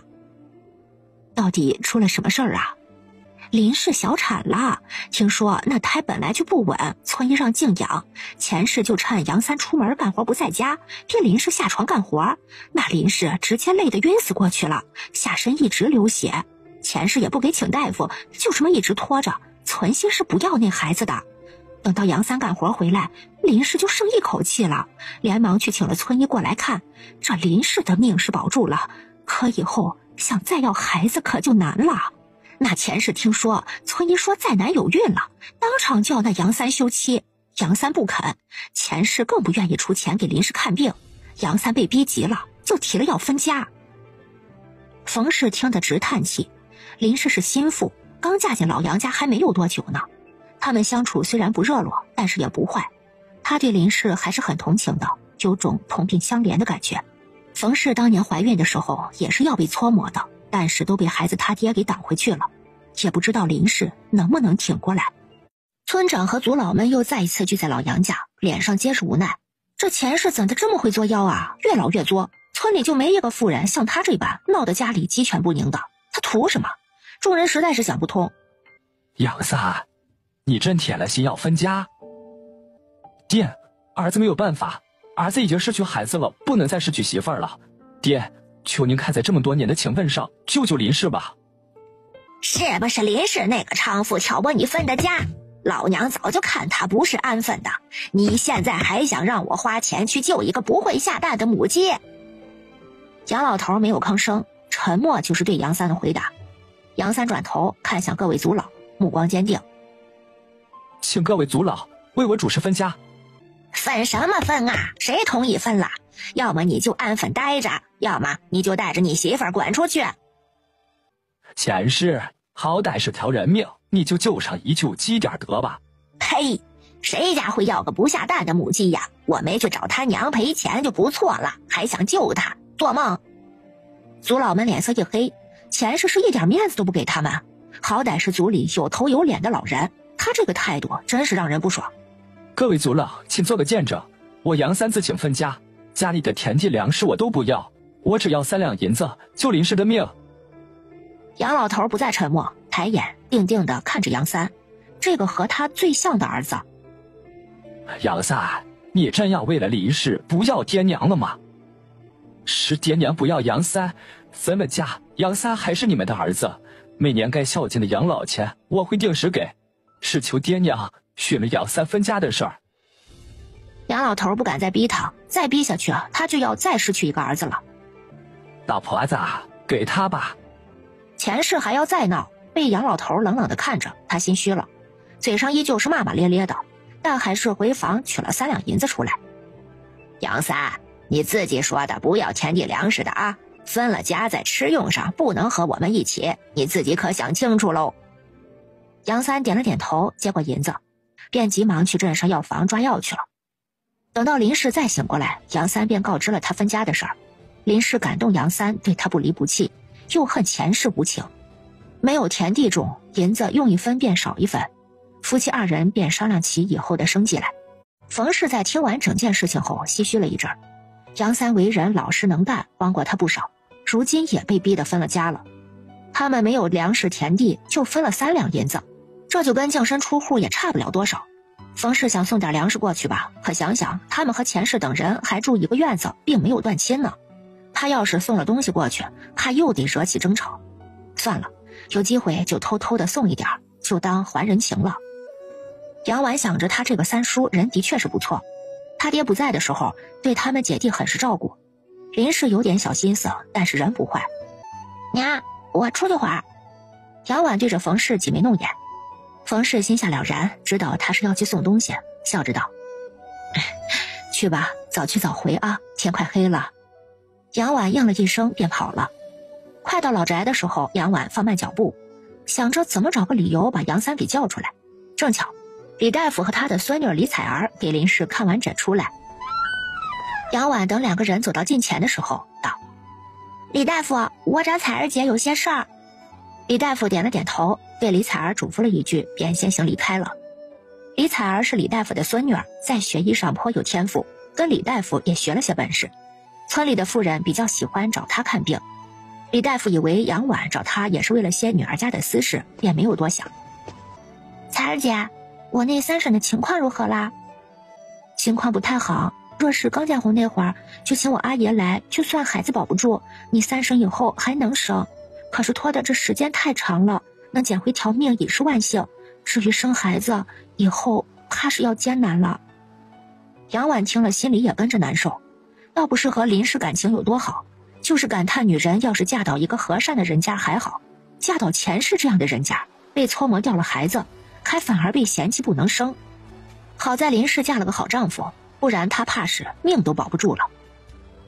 彩儿姐，我想请你帮忙带点东西进去，你也知道我和老宅这边的关系是结了仇的，但是我三叔是个好的，我想帮帮他。李彩儿闻言点头，麻烦你了，彩儿姐。没事儿，我也看不惯钱老太，她这么闹腾，早晚有她后悔的时候。李彩儿背着药箱径直去了老杨家，她把东西一一拿出来。这是三丫让我拿进来的，说是给林婶子补身子用，东西我都放下了，我走了，过几天再来给婶子复诊，婶子好好养身子吧。林氏抹着眼泪连忙道谢，多谢，替我给三丫道个谢，说这个情三婶记下了。李彩儿点了点头，背着药箱走了。钱氏不敢骂李彩儿，指着三房的方向骂：哈，老娘看你花了大钱救这婆娘，能不能给你生个金疙瘩？老娘就等着你后悔那天。过了几日，杨三又找上门来。二嫂，谢谢你送来的东西，巧娘她已经好了很多，你们刚分嫁出去，生活艰难，还能送那些好东西过来，这份恩情我杨三铭记一辈子，有机会定会报答。三弟说的什么话呀？杨二不在的这段时间都是你照顾着我们，不然我们也扛不到分家的时候。你也别灰心，大夫说了子嗣艰难，却不是说绝无机会。你们还年轻呢，林氏好好调理着，以后定是有机会的。杨三红着眼睛点头。冯氏又问他以后有什么打算。没有田地，我打算去县城看看有没有工可以做，我有一身的力气，我可以去挑去扛东西，总归饿不死的。三叔，我也想去县城看看，我们打算做点吃食去县城卖，你能带我们一起去不？成，我明天在村口等你们，咱们坐杨大壮的牛车去。杨三走后，冯氏好奇地问他：“婉婉啊，你打算做什么吃食卖啊？之前不是没想好的吗？”娘，我也是突然有的想法，咱们做糕点卖吧，干净又不累人，而且我敢肯定，这绝对是县城里没有的糕点。冯氏和杨慕柔好奇地看着他。杨婉淡定地从空间里拿出面粉、鸡蛋、牛奶、糖等等需要用到的工具和食材。烤好之后，两个人尝了一口，眼睛瞬间一亮。这甜甜的、软软的，带着蛋香味儿，好吃。婉婉，真好吃，又香又软，肯定能卖出去。冯氏也点头赞同。杨婉又做了其他口味的蛋糕、蛋挞等等小甜品。他们尝了之后都很惊喜，对卖糕点的买卖有了信心。咱们卖多少钱合适呀？这又是蛋，又是奶，又是糖的，这些材料可都金贵着呢。卖少了亏本，这要是卖贵了，又怕卖不出去呀。娘，你知道县城里糕点的价格大概是多少吗？娘这辈子就吃过一次糕点，还是你爹在的时候悄悄带给我的。你爹也没有告诉我价格，怕我嫌他会乱花钱。那我明天去县城卖糕点的时候，先去点心铺子问问价格，顺便尝尝味道。他们那些呀，肯定没你做的好吃。你爹带给我的那块糕点，我还记得味道，就是甜糯糯的，也好吃，但是跟你做的味道可差远了。这个时代的白糖工业还不成熟，做出来的白糖都带着点黄，像他这样的白糖肯定是没有的。婉婉，我明天和你一起去县城卖糕点吧，娘就在家里接送明泽和明涛上下学。杨婉点头答应了。收拾干净厨房之后，冯氏出门去接明泽、明涛下学。夫子，这是我家准备做来卖的糕点，带了些来给夫子尝尝先。李夫子接过，道了声谢。等到冯氏几人走后，他挑了块出来尝了尝。李夫子眼眸一亮，糕点软和香甜。明泽和明涛真是享福啊！一日一早，杨婉和杨慕柔提了个大木桶子，用来掩人耳目。糕点其实还是放在空间里的，等到了县城才拿出来。杨三早就到了，牛车上坐满了人。还是杨三来得早，给他们占了个位置。牛车走了快1个多时辰，终于到了县城。杨婉和杨大壮约好出城的时间，到时候在城门外坐他的牛车回去。三叔，这是我做的糕点，你拿着饿的时候吃，我们晚点一起出城。不用，你们留着卖，三叔吃过早饭的。拿着吧，三叔，你干的是体力活，容易饿的。杨三没有再拒绝，带着他们到买卖东西的市集后便离开了。杨婉没忙着卖。大姐，你看着这些木桶，我去城里的糕点铺子逛逛，打探下价格。杨慕柔点了点头，嘱咐他小心些，便安安静静地守着。县城确实很大，他们来的这处市集是平时城外来的百姓们聚集摆摊的地方，卖的都是些山货蔬菜，大多来逛的都是那些大户人家的小厮或者是酒楼的管事。杨婉找了几处糕点铺子，一一上前询问，也不白问，问过的他都会买上一点带走。等到问完之后，他回到自己的摊位前，拿出买来的糕点和杨慕柔分着吃了。姐，我问过了，咱们现在吃的这块糖糕，铺子里头是卖20文一份，还有这栗子糕是22文一份，这桂花糕是25文一份。咱们这糕点不管是食材还是味道，都比糕点铺子里卖的要好，糖也放得多，就卖20文一块吧。卖糕点了，卖糕点了，比糕点铺子里的好吃又便宜的糕点，比鸡蛋香，比糖更甜的糕点。杨婉吆喝着，杨慕柔第一次卖东西还有点放不开，见他那么卖力，咬了咬牙，也跟着吆喝起来。周围都是卖菜卖野物的，他们的糕点显得格格不入，但同时更容易让人注意到。只是大多都是观望，也有来问上一两句的，在听到价格后摇了摇头都走了。早上同车的妇人看了幸灾乐祸的笑，她宝贝的从篮子里拿出要卖的东西，是几根野参，看个头年份还不浅，怪不得那么宝贝呢。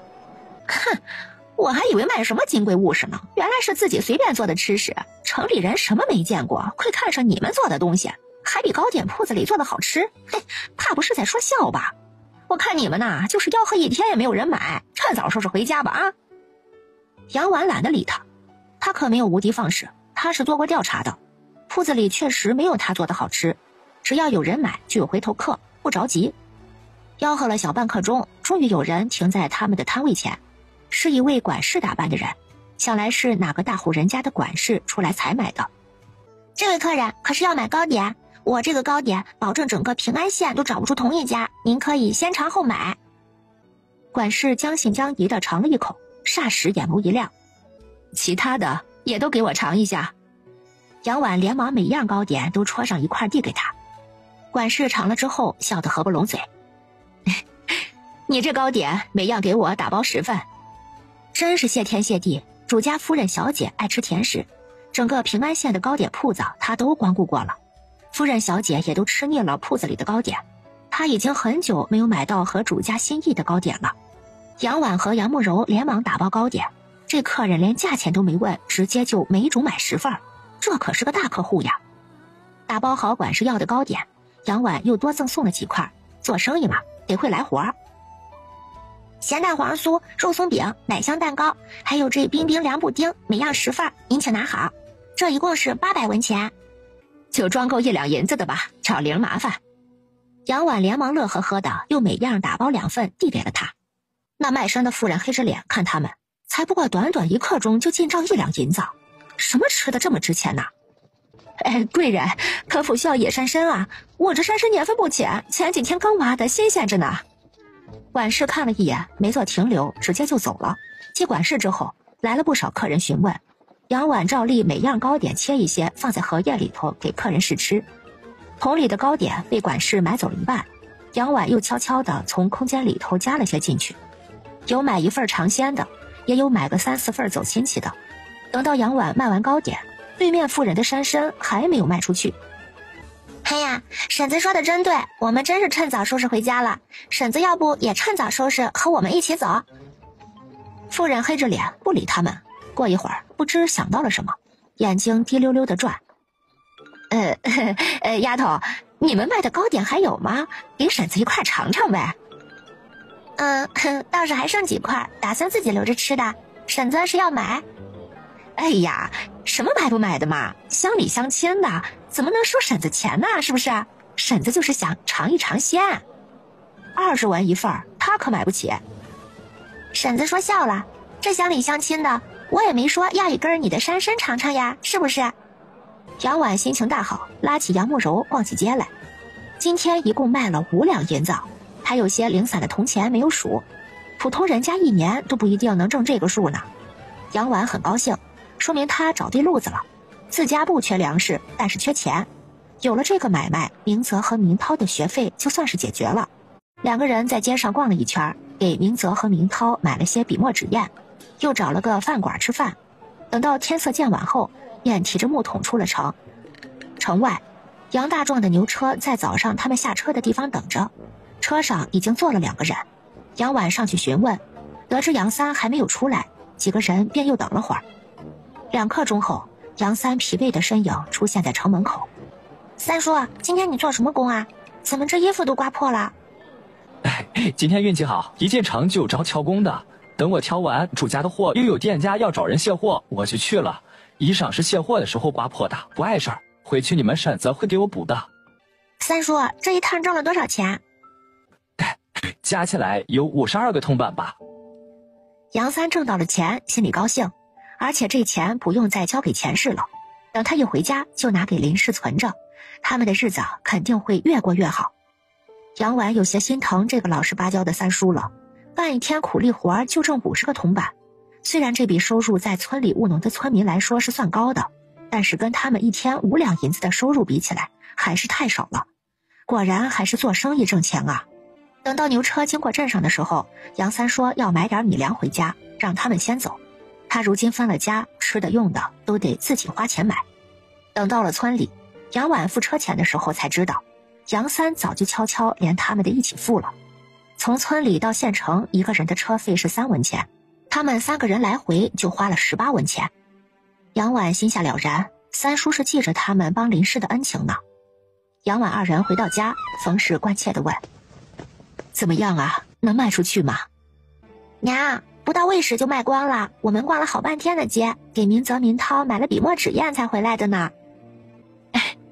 咱们以后有营生做了。娘，猜猜我们一共卖了多少钱？这1两银子总该有吧？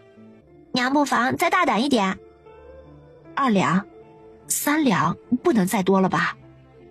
嘿，娘，咱们卖了5两多银子呢，还有些零散的铜钱还没有数呢。生意这么好，那等会儿我们赶紧做，明天接着卖。娘，让我们歇歇吧，大晚上的做什么糕点？明天做了后天卖，要是累得我们长不高怎么办？小懒猪，行，反正有这么挣钱的营生，也不怕没钱花。要说冯氏哪里好，就是疼孩子，尊重孩子意见，而且还容易满足，不像别人，要是有这么挣钱的生意，那恐怕得巴不得天天做，只要是累不死，就得往死里干。回到家后，杨氏见杨三大包小包的往屋里拿东西，买这么多东西，花不少钱吧？这进一趟城挣了多少钱？不拿点孝敬爹娘，你们只是分了家，不是断亲了，该孝敬爹娘还得孝敬吧。杨三默默地把东西放到自己屋里，这才抬起头说道：娘，儿子实在没有多余的钱孝敬你，挣来的钱全都换成米粮了，不然儿子就要挨饿了。说完就关上自己屋子的门。林氏已经可以下床走几步了，但是大夫交代了，可不能累着，他失血过多，得好好养几个月。巧娘，好好歇着，我去给你做饭。林氏见杨三累了一天了，衣裳都刮破了，回家还要给他做饭，红着眼睛哽咽地说：杨三，是我拖累你了。巧娘说的这是什么话？是你跟着我受苦了，我没本事护不住你，以后我一定不会让你再受委屈。他们分了家出来，但还是生活在一个院子里，只是自己简单的搭了个灶台做饭吃。钱氏在正房里头闻着味儿，心里头更是气愤了。他们做爹娘的吃着稀粥配咸菜，杨三居然锁着门在里头吃好的，这闻着还有蛋香味儿，岂有此理！钱氏又指着3房的门骂开了：真是养了条白眼狼啊！自己锁着门吃香喝辣的，让爹娘吃糠咽菜，早知道会养出这么个不孝的儿子，还不如当初就溺死在尿盆里呢。杨三不为所动，他已经渐渐地看清了钱氏的真面目了。虽然做不到断亲，但是也不会再让钱氏随意的搓磨。巧娘，小心他，我去做自己的。林氏红着眼接过来，他没有嫁错人，杨三是个好的，他也是心疼杨三的。你把衣服脱下来，我给你补一补。等你吃完再补吧，等会儿粥凉了就不好吃了。然后又挠着脑袋，不好意思地说：巧娘，今天做工的钱我花完了，镇上米粮涨价了，你放心，我明天一定会努力多挣一点，全都给你存着。杨三一笔一笔地算着账，把挣了多少，花了多少，怎么花的，跟林氏说得清清楚楚。巧娘，你别生气好不好？我生你什么气啊？我心疼你还来不及呢，多亏三丫托人送来的肉和蛋，我才能好得那么快。咱们该记着这份情。我还惭愧呢，以前生活在一起的时候没有好好对他们。巧娘不怪我就行，我现在干啥都有劲儿，有盼头，挣的钱都是自己的，可以自己支配，感觉真好。是啊，真好。钱氏谩骂的声音还在继续，两个人都没有理会。钱氏就这样，你越是理会他，他就越来劲，随他骂吧，又不会少块肉。巧娘，等咱存够了银子，咱搬出去住吧，不然干什么都在娘眼皮子底下，不自在。杨三不想再让林氏受气了，他差点就没了媳妇儿了。哎，好，咱们以后搬出去自己过。杨老头带着杨大回到家，自从冯氏、杨三相继分家出去后，家里地里的活儿便干不完了。冯氏和杨三都没有分到什么东西，家里的猪、鸡、鸭，地里的庄稼，全都得他们自己伺候着。大房以前还能摸鱼打混的过日子，可是最近不行了。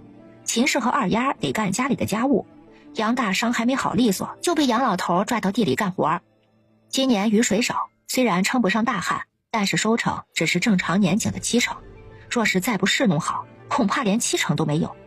嗨，杨老头叹了口气，这日子怎么是越过越艰难。秦氏和二丫这几天被家务磨得手都粗了，天不亮就要起床割草、喂猪、喂鸡鸭，然后洗衣服、打扫卫生、做饭，就没有歇着的时候。今天二丫终于忍不住了，拉着刚回家的杨大就问：姐，你上次去接我的地方是哪个大户人家？人家对我可好了，给我洗澡换新衣裳，你要是不来接我，我都开始享福了。那里面根本就不用干活，还有丫鬟服侍呢。爹，你要不把我再送回去吧？不知好歹的东西，我那是在救你，要不是你坏了事儿，你爹至于挨打？二丫懵了，他说的难道不是实话？就算是去给地主做妾，起码吃穿不愁，还有丫鬟服侍呢，还没有干不完的活儿。她长得这么漂亮，就该去过好日子的，凭什么要在乡下待着？爹就那么见不得我好，我要是进了大户人家，我能不念着你们？到时候你们就能吃饱饭了，还不用那么辛苦，为什么就不能送我回去？杨大气的咬牙，那福也是要有命才能享好吧？要是普通地主家，他可以考虑送二丫去，可是丁员外那特殊癖好，二丫去了能撑多久？你想都别想，老老实实在家里干活。杨大不再理他，径直进了厨房，干了一天的农活，饿得前胸贴后背的。卖山参的妇人最终还是把山参卖给了药铺子，掌柜的嫌他没保存好，弄断了好些根须，价钱给的不理想。他回到村里第一件事儿就是跑去找张氏。张桂花，你那个杨子家发大财了呀！李二芳，你说谁发财了？李氏进了院门，把篮子随地一放，拉着张氏就开始说在县城里的见闻。那糕点卖20文一小份儿，买的人还特别的多，眨眼就挣了几两银子。我看他们今天挣的钱不下3两，3两银子呀，咱们一年到头都不一定能挣到这个数呢。你说你是不是傻？你要是不把三宝给还回去，那挣钱的门路他们看在三宝的份上，能不带上你吗？张氏转动着眼珠子，他好歹养过杨三宝1年，不说别的吧，这1年的花费他得要回来呀。现在他们发财了，不会舍不得给的。要我说，你就该去哄哄杨三宝，你养过他1年，好歹叫了你1年的娘呢。你把他哄好了，让他把糕点方子偷给你，你也做了去城里卖，那不是跟着发财了吗？张氏连忙找了个理由打发走了李氏，自己在院子里头琢磨起来。小孩子既吃不记打，他虽然打了三宝，但是也养过他，在还没有怀孕之前，他也是疼过他的。三宝这小小年纪，应该不会记仇吧？这一天，明泽和明涛可以在家休息1天，杨婉和杨慕柔进城卖糕点，没在家。张氏在院门外头晃荡，终于让他找到机会。冯氏抓了些小鸡散养在院子里，三宝一个人在院子里头喂小鸡呢。张氏小声地喊着：三宝，三宝。杨明涛反应了半晌，已经好久没有听到这个称呼了。自从夫子给他取了大名，家里就没有人再叫过他三宝了。他抬头朝生源处看去，只见张氏在朝着他招手。张婶子，找我有什么事儿吗？你这孩子才几天不见就生分啦！你娘虽然把你要回去了，但我好歹养过你1年呐，在我心里头你还是我儿子。要不你认我做干娘好不好呀？杨明涛心下冷哼，想看看张氏究竟打的什么主意，便顺着他说：张婶子确实养过我，那段时间我过得挺好。三宝乖，你告诉干娘，你姐姐们卖的糕点是怎么做的，用什么做的？我也不清楚怎么做，姐姐们做糕点的时候我不在。那你姐姐们下次做糕点的时候，你仔细看着，记住了，到时候告诉我。见三宝没有答应他，张氏急了，语气强硬：你听见了没有？杨明涛不再装了，他抬起头，嘴角带着戏谑的笑，眼神冰冷。凭什么？你谁啊你？给你脸了？你这兔崽子，小畜生！屋里的杨明泽听到动静，扭头一看，见张氏指着自家宝贝弟弟骂呢，立刻操起手边的扫帚就冲了出来。哪来的狗，在我家院子外头乱叫，再叫我打了，我下手可不知道清楚。冯氏在厨房听到动静，问了一声：明涛、明泽，发生什么事儿了？张氏见讨不到好，赶紧就溜了。要是让冯氏看到他，说不定又扑上来和他厮打。他怀着孕呢，可不敢乱来。没事，不知道哪里来的野狗在外头叫唤呢，我拿扫帚赶呢。那你小心点儿，可别被咬了。冯世建没有什么事儿，便又继续忙活去了。弟弟，那泼妇找你干嘛？他想打探咱家糕点是怎么做的，想让我给他偷方子呢。呸！臭不要脸的，咱还没找他麻烦呢，倒打起咱们主意来了。哼，他就是过得太舒坦了，应该给他找点事情做了。他私下里头问过夫子，知道了生育并不是女人一个人的事儿，若是男子不育，女子是怀不了孕的。张氏多年未孕，又突然怀孕了，那这里面能操作的空间可大了。他可是很记仇的。张氏骂骂咧咧的回了家，杨铁柱也回来了，见他脸色难看，随口问道：怎么了这是？还不是那个养不熟的小畜生，白养他1年，气死我了。你这是何必？咱们都还回去了，以后都没关系了，干嘛揪着不放？你以为我想啊？还不是他有2个好姐姐，人家做的糕点一天能卖3两银子，这上哪儿找这么好的营生去？我不也是为了肚子里的孩子好吗？想给他多挣点家当。什么？杨铁柱不可置信地问。什么生意？一天挣3两银子？杨铁柱也眼馋起来，细细地追问起缘由来。杨婉和杨慕柔刚抱着木桶到集市上没多久，买过他们糕点的管事便急吼吼地赶过来。哎呀，你们总算来了，昨天怎么不见你们来卖糕点呢？府里的夫人小姐都找着要我要糕点呢。管事急得一脑门子汗，夫人小姐自从吃过他带回去的糕点，赏了他5两银子，第2天便催着他来买，可是他来了却不见他们来卖了。管事勿恼，糕点这工序复杂，短时间内做不出来的，因此我们只能隔日再卖。管事点头表示理解，又包了他们1半的糕点，说是府里头有贵客招待，特意要多买一些。管事还要去采买其他东西，让他们打包好直接送到县衙侧门。这时杨婉才知道他竟是县令府上的管事。杨婉提着糕点去了县衙侧门，敲门之后，一个婆子打开了门。杨婉将糕点递给他，说是管事才买的，让他小心地提回去。送完糕点，杨婉回到摊位前，已经陆陆续续的有客人光顾，大多都是回头客。卖了快1个时辰之后，糕点基本就卖完了。杨婉正准备收摊时，管事又火急火燎地跑来找他们了。2位姑娘，可等一等，府上的夫人想请2位进府一趟。杨婉和杨慕柔皆都是一脸疑惑。夫人寻我何事？可是糕点不合心意了？管事摇了摇头。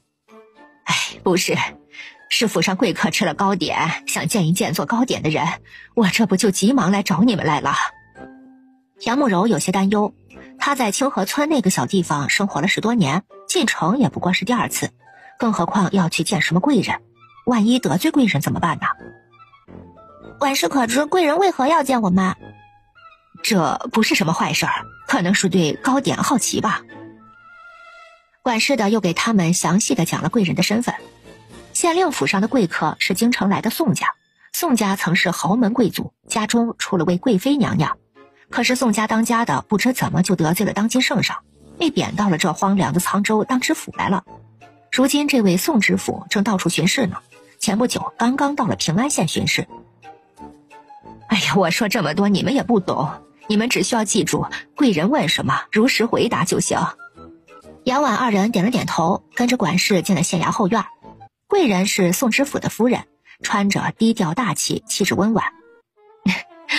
我还说能做出如此精巧美味糕点的人是哪位厨娘，没想到竟是2位灵巧的姑娘家。他大概是看出杨婉2人的紧张，招了招手，便有丫鬟拿了凳子来，带着他们坐下。2位姑娘不用紧张，我也不过是好奇，这糕点京城里头都没见过，又甚合我口味，便想见见做糕点之人。杨婉放松下来。夫人喜欢是我们的荣幸，请2位来其实也是有事相求。我的婆母年纪大了，牙口不好，就爱吃这些软和的糕点。我家大人过几日便要离开平安县，所以想请你们教教府上的厨娘，回去也好做给老夫人吃。请2位来其实也是有事相求。我的婆母年纪大了，牙口不好，就爱吃这些软和的糕点。我家大人过几日便要离开平安县，所以想请你们教教府上的厨娘，回去也好做给老夫人吃。你们放心，我们只是在后厨做了自家人吃，不会拿出去卖，方子更不会泄露出去。杨婉点头答应了，不答应也没有办法，人家有权有势，想要个方子还不简单吗？好在这宋夫人是个讲理的，没有强抢。宋夫人又挥了挥手，立马就有丫鬟端了一盘子银子过来。二位姑娘还请放心，我并不会白拿你们的方子，这个是谢礼。随后他又递给她一块刻着宋字的牌子，说：二位姑娘以后若是遇到什么难事，可拿着这块腰牌来沧州城宋府寻我。杨婉更是满意，这就相当于给自己找了个后台嘛，以后遇到什么以权压人的事儿，就可以掏出腰牌来唬人了。就算是县令以后也得给他们点面子，在平安县的地盘上做生意，就有县令罩着，这方子给的不亏。夫人放心，我定不藏私，一定教会府上厨娘。夫人，我现在便可开始教，不知厨娘在何处？不一会儿便有3个厨娘进来了。便是这3位厨娘，劳烦姑娘用心了。应该的，应该的。厨娘们带着杨婉2人到了县衙厨房，厨房里头各种调料食材都有。宋夫人给的实在是太多了，除了她点名要的几种糕点之外，杨婉还额外的教了一些面包、饼干的制作方法。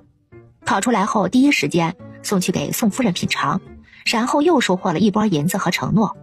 宋夫人真是个善良的金主妈妈。杨婉乐滋滋的牵着杨慕柔的手出了县衙后院，她数了一下，宋夫人一共给了她500两银子。姐姐，咱们这几天都不卖糕点了，先用心教会宋府的厨娘。杨慕柔也点了点头，就像是做梦一样，本想做生意积少成多的，可这一下子就成了暴发户了。500两银子呀，在这个小县城买房置地，可以买多少地呀？他们也是个小地主了。2个人挣了钱，又在县城里逛了逛，给冯氏买了对银镯子，给明泽和明涛买了几本书。2姐妹聊着天，渐渐地出了城。城外，杨大壮的牛车依旧停在老地方。杨婉本以为还要多等一会儿，没想到不久杨三就出了城。他走路一瘸一拐的，扁担也没有拿在手上，神色也不太好。三叔，怎么了这是？没事儿，不用担心，走吧。杨婉急了，仔细地检查他的手脚，脚背肿得老高，手臂上还有各种淤青。三叔，咱们先看了大夫再回家。大壮叔，劳烦您多等一会儿，我们看完大夫就来。杨三还要挣扎，杨婉忙道：三叔，你可要想清楚了，你若是有个好歹，三婶可怎么办呢？都怪我，不该逞一时之快，得罪了人。杨婉这才知道三叔的伤是被人给打了，询问后才得知三叔挣钱心切，抢了好几个人的生意，被人给暗算了。三叔没用，钱没挣到，去看大夫还要花掉一大笔。三叔莫急，留得青山在，不怕没柴烧。比起挣钱，三婶肯定更希望你好好的。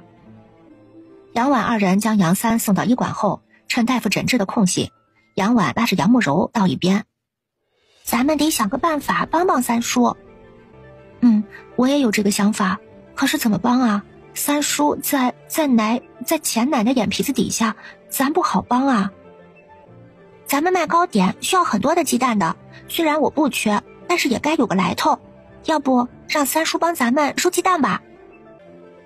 对呀，让三叔帮咱们收鸡蛋，他就不用跑来城里做苦力了，还可以照顾三婶。就这么办。杨婉一锤定音。等大夫看完诊，咱们就跟三叔说。大夫给杨三上完药后，他的脚短期内不能再干重活，只能养着。杨婉悄悄地付了诊金，又抓了几副药，2个人扶着杨三出了医馆。我又欠你们更多了。三叔这是说哪里话？咱们是一家人，再说咱们也有事儿要求三叔帮忙呢。杨三立刻就来了精神，只要他能帮上忙就行，不然自己一直欠着人情，这心里头不踏实。什么事儿？三叔一定尽力。三叔也知道我和姐姐是进城来卖糕点的，我们糕点卖得好，客人们都喜欢。可是我们做糕点需要很多鸡蛋，我们又忙着做糕点，没有时间去收，想请三叔帮忙去收鸡蛋呢。成，这不费什么事儿，三叔一定给你们办妥，只是不知道你们要多少鸡蛋。有多少要多少。三叔只管收，收多少我们要多少。但是有一点，那鸡蛋必须得是新鲜的，若是放太久的鸡蛋，我们是不能要的。好，三叔放心，我们每日给三叔100文的工钱，绝对不会亏待了你。这怎么能要你们钱呢？你们帮了我那么多，今天又给我交了诊金，三叔不能再要你们钱。杨三知道2个侄女儿是想帮他，他进城做1天工都才挣50文，他们一开口就给100文，这钱他可不能要。就算不是三叔，我们也是要请人帮忙收鸡蛋的，工钱也是这个数。与其请别人，那还不如请三叔，自己人用着也放心，不是？杨三还要再说，被杨婉打断了。三叔，赶紧回去想想怎么收鸡蛋吧，我们可还等着用呢。杨三这才不再多说了，心里记下他们的好，以后有机会再报答回去。回到家后，杨婉把三叔的事情和冯氏一说，冯氏也赞同他们的做法。杨婉又把买的镯子往他手腕上一套，冯氏定睛一看，嗔怪他：哎，又乱花钱，娘都一把年纪了，带这些干嘛呀？拿去退了呀。娘可别，好不容易买来的，退了多可惜呀。等我们挣更多钱，我还要给你买绫罗绸缎呢。冯氏嘴上嗔怪，心里却是喜滋滋的。娘，咱们这一趟可是收获颇丰啊。说完后，便从空间里拿出1大盘银子来。冯氏又被惊到了，这可不是小数目。杨婉便把今天发生的事儿告诉了他。娘，咱们也是有靠山的人了，有了知府夫人罩着，咱们只要不惹事，基本可以在平安县横着走，县令都得给咱们3分薄面呢。咱们婉婉就是有出息，是个有福气的孩子。一家人高高兴兴地开始吃饭。饭后，杨明涛拉着杨婉到院子里悄悄地说：二姐，今天张氏跑来咱家，想忽悠我给他偷糕点方子呢。他做糕点卖的事儿，他也并没有隐瞒，村里人知道也是迟早的事儿。只是没想到才过了几天呢，就有人来打方子的主意了。他们孤儿寡母的，家离着村中心又远，很容易被村里的地痞无赖给盯上。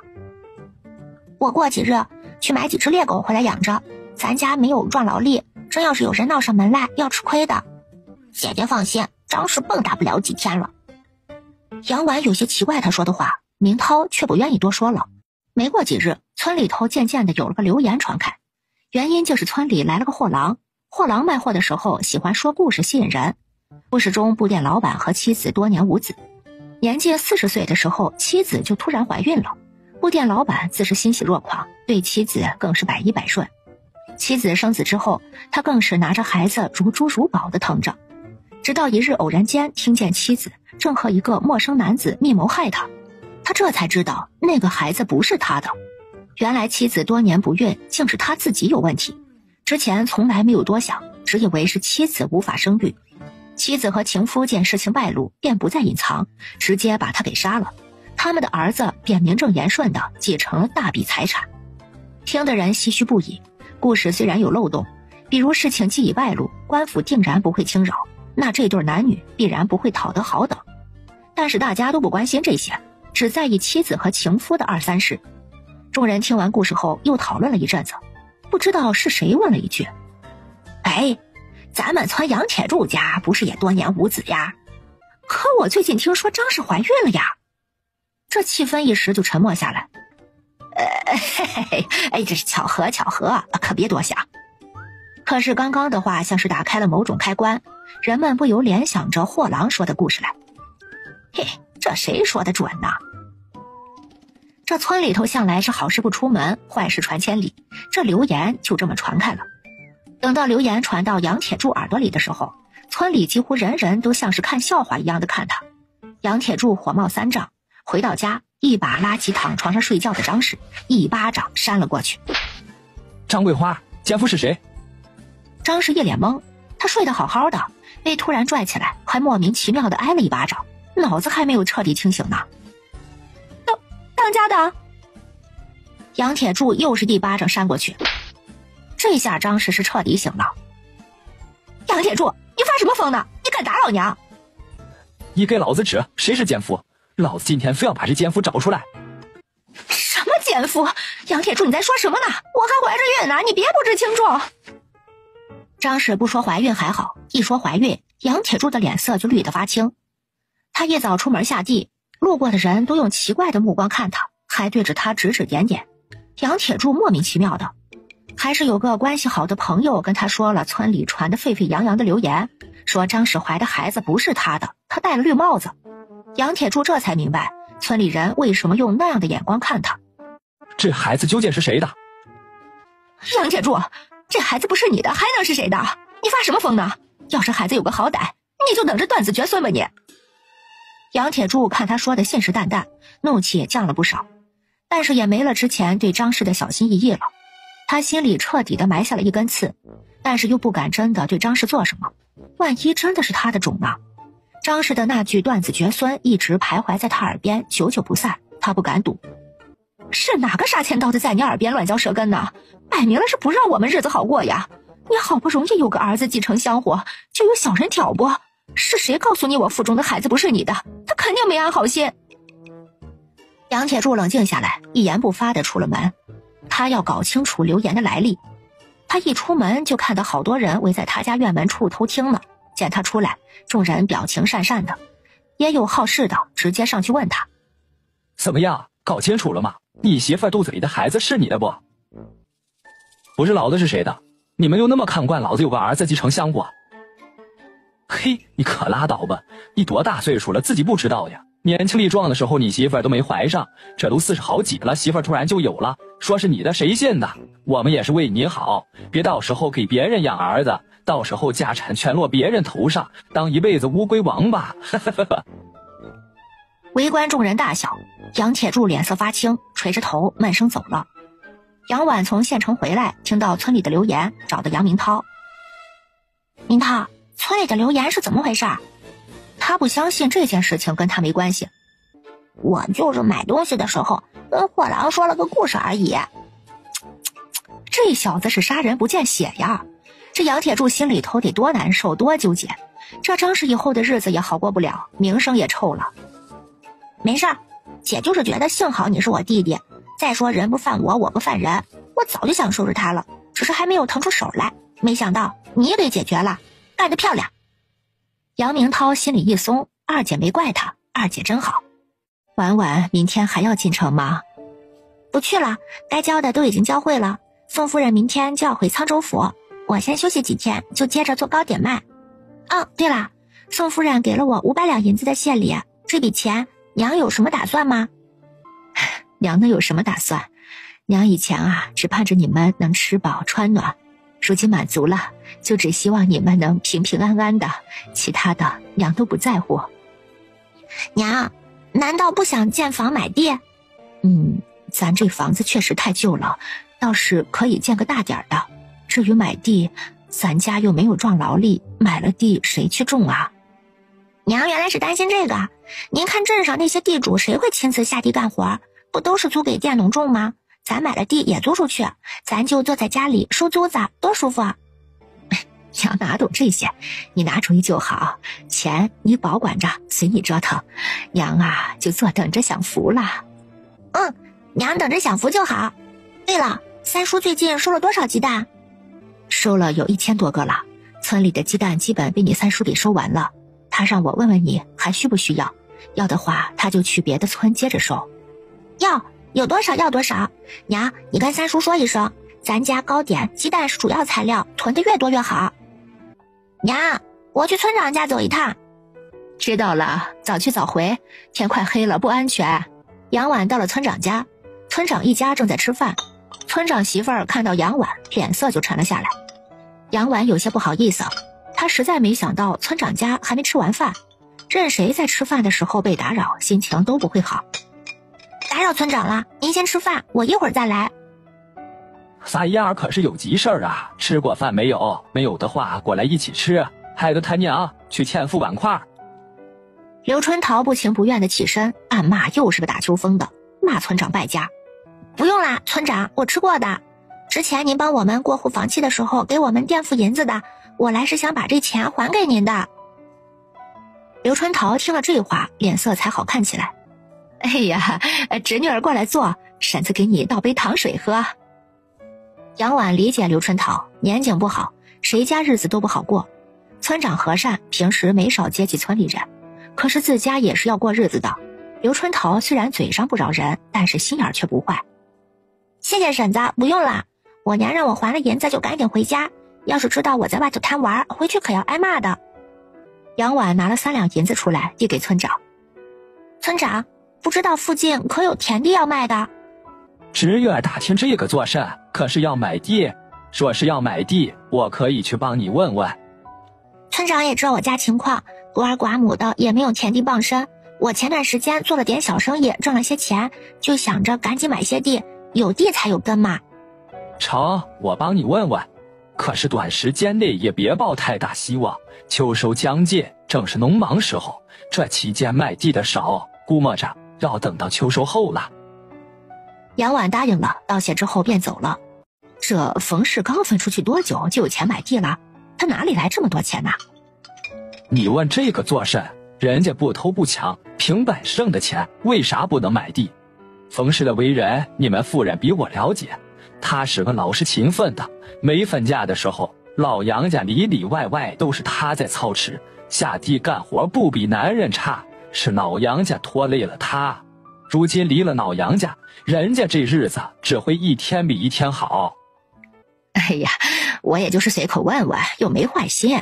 他们分了家后，三丫看起来都机灵好多呢，这说话办事儿跟个小大人似的。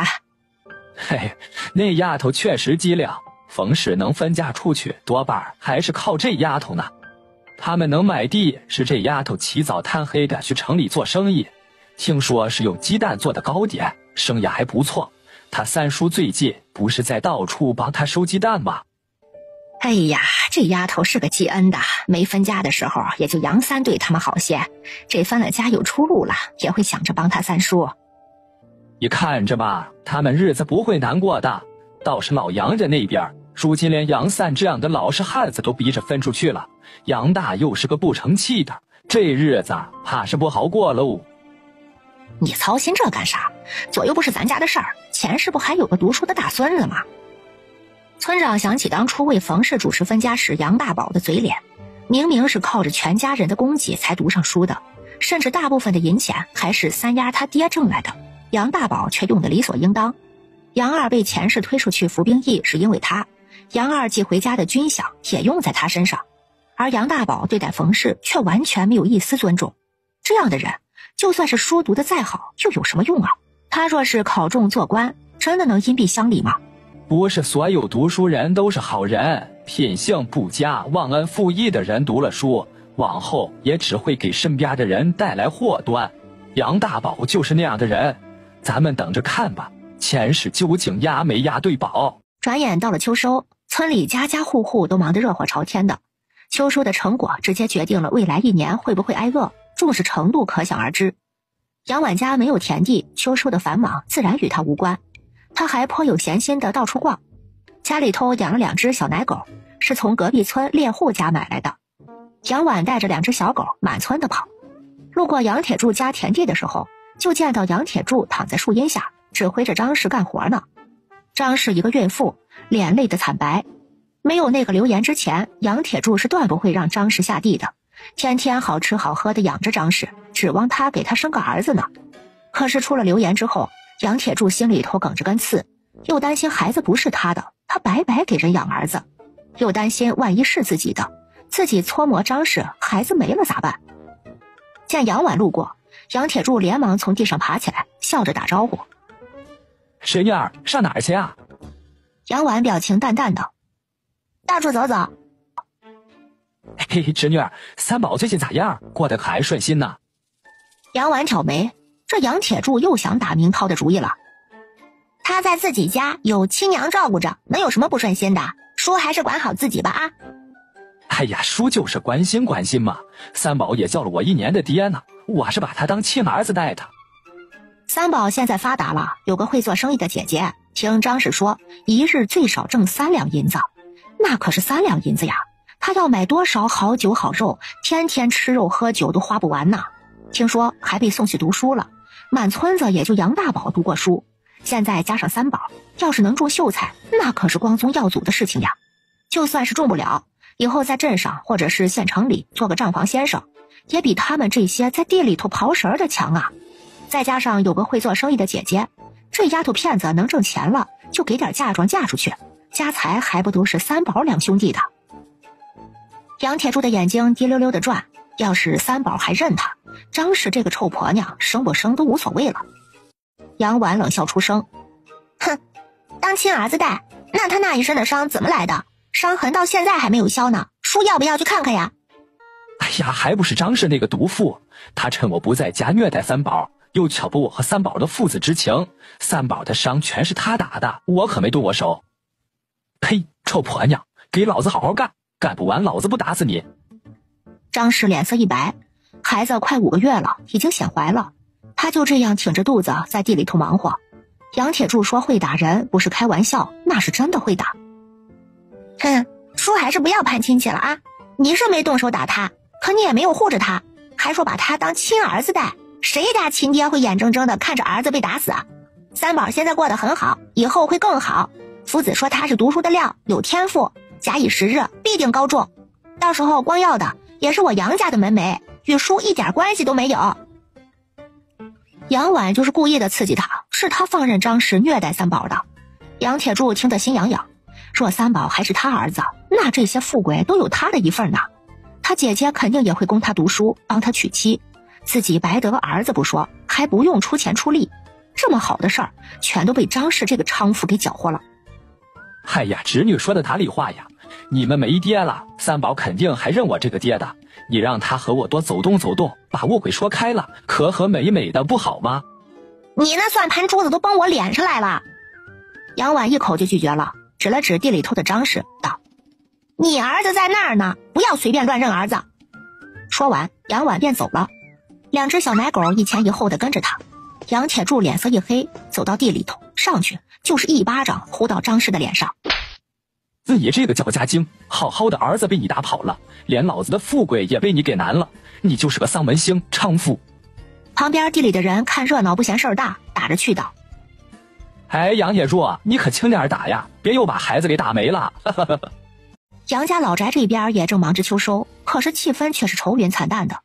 老杨家有6亩地，以前全都是靠2房和3房在打理着，杨老头也只是秋收的时候出个力。如今2房3房都分出去了，6亩田地无人打理，杨老头一个人也是有心无力，加上杨大又是个摸鱼打混的，快到秋收的时候，自家粮食的长势远远没有别人家的喜人。如今秋收更是难办了，家里头人手不足，眼见着别人家都快收完，开始晒粮食了，杨老头急得满嘴火炮。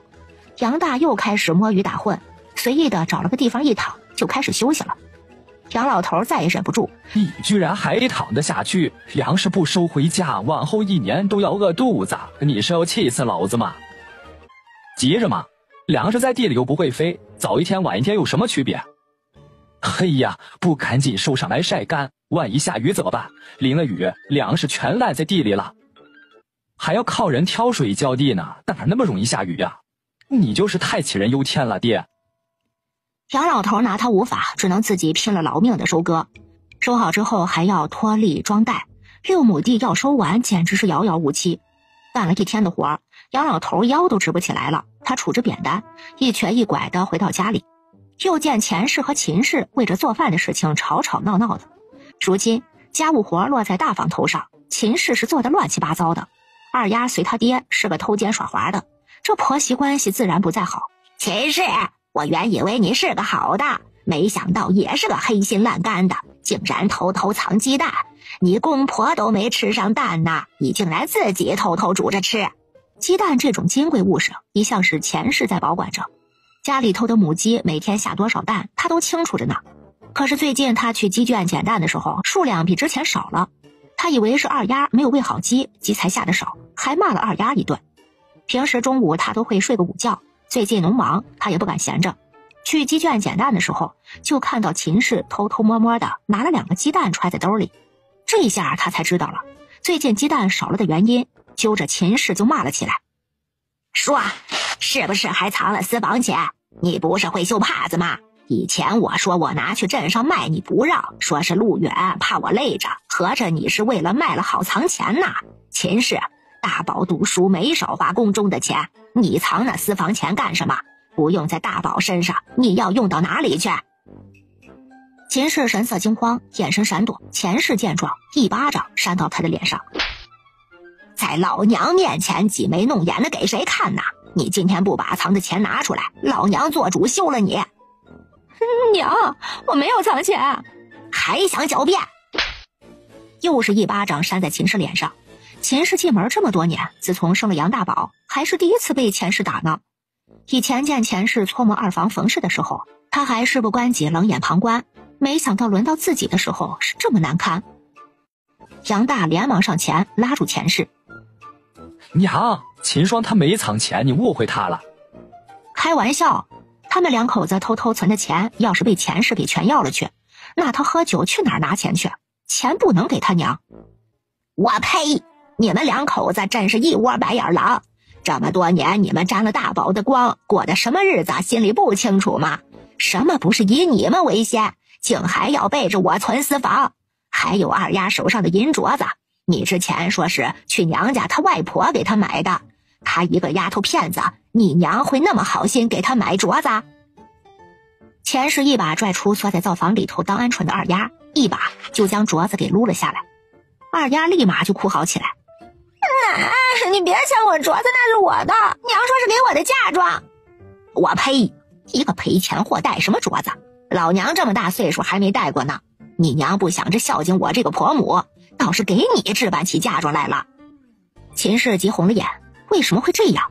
以前他也藏钱，也偷蛋吃，钱氏都没有拿他怎样，怎么这次就闹这么大？以前有二房三房的人挡着，他还有杨大宝在，自然是被偏爱一些。杨老头累了一天回家，就看到家里闹成这样。别人回家都能吃上一口热菜热汤的，他回家只有无止境的吵闹。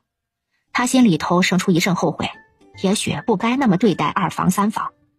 老婆子，饭做好没？做什么做？这糟心玩意儿做顿饭都做不好，浪费老娘好多粮食，还偷蛋吃。先做饭吧，饿了一天了。杨老头实在是没有精力再和他们攀吵了，这干了一天的活儿，看着别人家有人给地里的家人送水送饭，他却什么都没有，心里头失望极了。秦氏趁机挣开钱氏的拉扯，跑进厨房。我先给爹做饭。钱氏黑着一张脸，也没有拦着他，径直朝大房屋里头走去。他今天势必要把秦氏藏的私房钱给找出来。杨大见了，连忙上前拦着。娘，你去我们夫妻房里头干什么？说出去不好听的。老娘还在意什么好听不好听的？你们都敢骑老娘头上拉屎了，老娘还忍着？还说没藏钱，说还藏哪里了？杨大连忙摇头。哎呀，没了，全都在你手里了，娘。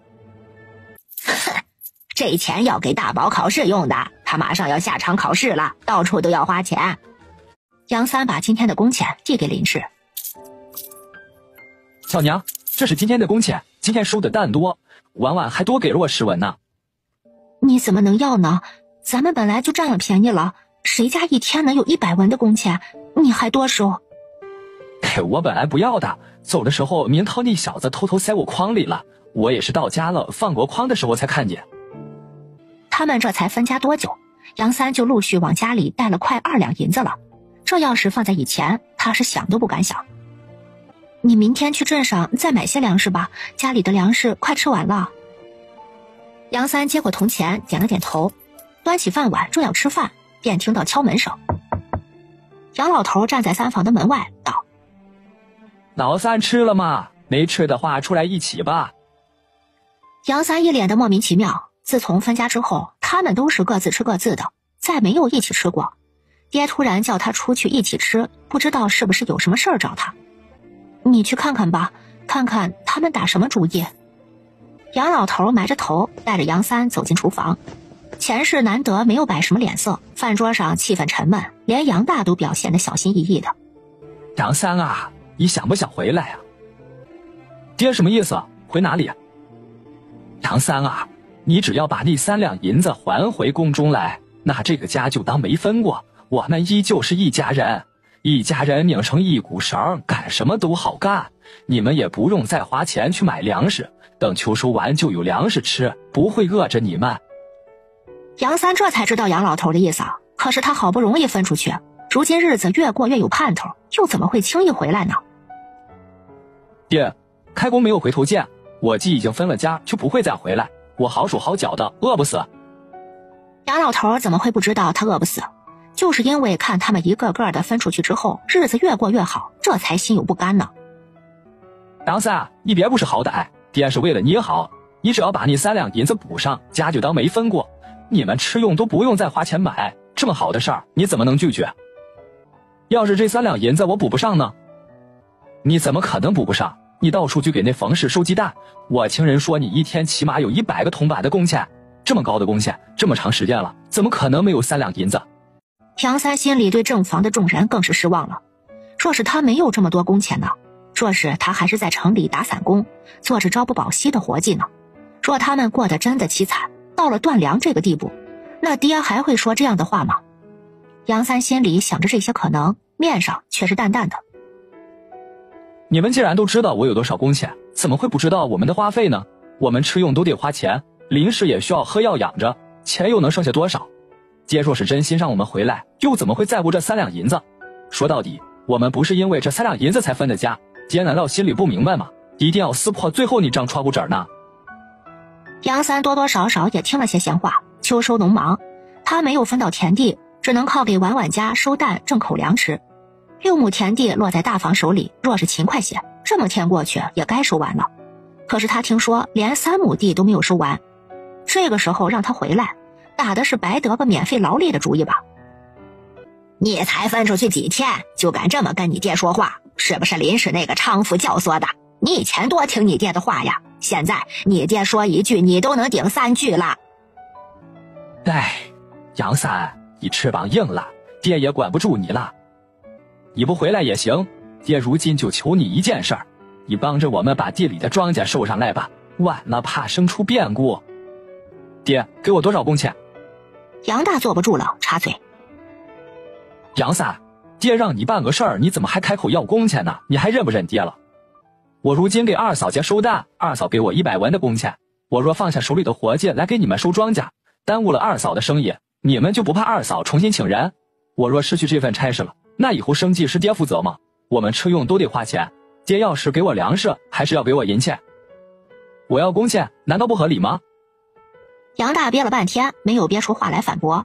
他看向杨老头，希望他能呵斥杨三。杨三，你要跟爹算得这么清楚吗？一点都不念父子情分啦。当初林氏流产危在旦夕的时候，儿子求过你们，你们也跟我算得清清楚楚，不是吗？儿子分家只得3两银子救命，说这3两银子爹娘实在想要回去，给我点时间，我会还的。到那时，多年的情分也随这3两银子买断了吧。这是打着断亲的念头呀！杨老头心下大惊，不敢再逼他。倒是杨大又坐不住了。爹就是让你收个庄稼，你推三阻四的，你怎么变得那么不孝？大哥，这个话我可不敢当。我和二嫂分家出去都没有分有田地，家里一共6亩地，之后都落你头上。之前地里的庄稼都是我和二嫂在侍弄，分了家，地里的粮食都与我们无关。你只是收个庄稼，就白得1年的粮食，占了如此大的便宜，却还要我来帮你收。大哥是想让我把饭喂进你嘴里吗？我只是老实，不是傻。若是没有其他事儿，我就回房了。说完，杨三也不看众人的脸色，直接便回了房了。杨三脸色难看，拿到工钱的喜悦被正房这波操作给冲淡了许多。菜还热在灶台上等着他，他心里一暖，脸色从阴转晴，果然还是自己媳妇儿疼自己。爹让我帮他们收庄稼。凭什么？我们半分田地都没分到，还白白帮他们侍弄了那么久的庄稼，如今又让你去收，收了爹娘会分粮食给我们吗？杨三摇头，爹没开这个话茬。那他们就是打着免费劳力的主意。林氏越想越生气，杨三见了连忙安慰他，我这不是没答应吗？你看我连饭都没敢在正房吃。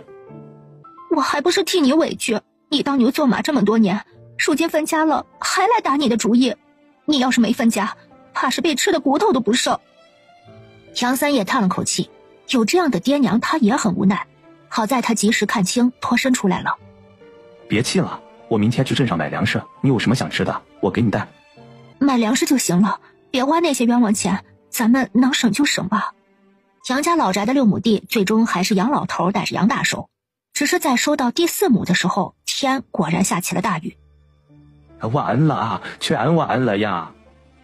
杨老头悲愤大喊，任雨水冲刷着身体，无动于衷。爹，下雨了，咱回去吧。都是你，让你摸鱼打混，让你偷奸耍滑，完了呀，全完了。爹，你干嘛呢？下个雨而已，至于吗？杨大没怎么侍弄过庄稼，一直是2房和3房在管。他不知道成熟期的庄稼一旦遇水就容易烂在地里，收回去的粮食不及时晒干也会发霉发芽。杨大还在为下雨高兴呢，下雨就不用下地干活，殊不知他们1年的吃用将烂在地里，要饿肚子了。杨老头颓丧着脸，已经提不起力气打杨大了。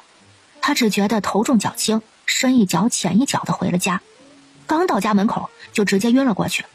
钱氏吓得赶紧让杨大去请村医，村医把了脉之后说是急火攻心导致的晕厥，给开了几副药后就走了。看这天色也不知道要下多久，若是连下几天，那地里的粮食怕是要坏了。钱氏也着急了，带着还不知道咋回事的杨大就是一顿打。都怪你，一点屁用都没有，收个粮食收那么多天收不完，你是要饿死一家老小啊！娘打我有什么用？还不是怪杨三不帮忙，爹都求他了，他只顾自己过得舒坦，一点都不顾及爹娘。杨老头再醒来，只觉得天都塌了，整个人没有一点精气神儿。他缓了缓，开口问道：老婆子，咱家还有多少粮食？去年还剩50斤不到，今年收上来能吃的只有200斤左右。家里还有多少银钱？家里零零散散剩下14两银子，并320个铜钱。杨老头在心里算了算，粮食肯定是不够吃的，得花钱买。杨大宝还有10天下场考试，起码要花去10两银子，这杂七杂八的算下来，钱根本就不够用。老婆子，咱家现在这个境地，你有什么想法？咱给大宝定个亲事吧。杨老头不解，咱家哪还有钱给大宝说亲呐？这哪需要钱呐？咱家大宝是清河村里唯一的读书人，多的是人想嫁给他。大宝还有10日就要考试了，花费不低于10两银子。咱们这时候先给他定个亲，女方家肯定得拿出银子来资助。等大宝中了秀才，咱再把亲事退掉。那时候多的是人巴结咱，还愁没有银子吗？大不了就把银子还给女方就是。这会不会不太好？嗨，有什么不好的？大宝要是中了，谁敢得罪咱家？还不是得憋着，就这么办。我看呐，村医家的孙女儿李彩儿就不错，李大夫就她一个孙女儿，疼得跟眼珠子似的，还教了她不少本事，肯定舍不得她远嫁。李大夫行医这么多年，定是存了不少银子，咱们又是一个村的，孙女儿嫁进咱家也算是在他眼皮子底下，这么好的事儿他哪里会拒绝？要是大宝满意，咱到时候也可以不退亲，将就娶了。有李大夫这个摇钱树在，咱家还愁没银子花？他家就李彩儿一个孙女儿嫁进咱家，那他家的家财还不都是咱家的？杨老头默不作声，不反对也不赞同，放钱氏自己去折腾吧。过了几日，李彩儿突然跑来找杨婉，两个人自上一次偷偷送东西给林氏后，一来二去的，渐渐就处成了朋友了。李彩儿拉着杨婉的手，眉头皱在一块儿，欲言又止。杨婉见了，开门见山的问：彩儿姐，啥事让你这么纠结？说出来，我给你出出主意呀。你大堂兄为人如何？杨婉有些意外，他怎么会突然问到杨大宝了？你问他做什么？李彩儿一咬牙，干脆把前世上门说亲的事儿跟杨婉说了。你奶突然上门提亲，说的天花乱坠的，我阿爷问我的想法呢。他可不是我奶，我们断了亲的。别人我不清楚，但是你要是说要杨大宝，我只能跟你说，他可真不是个东西。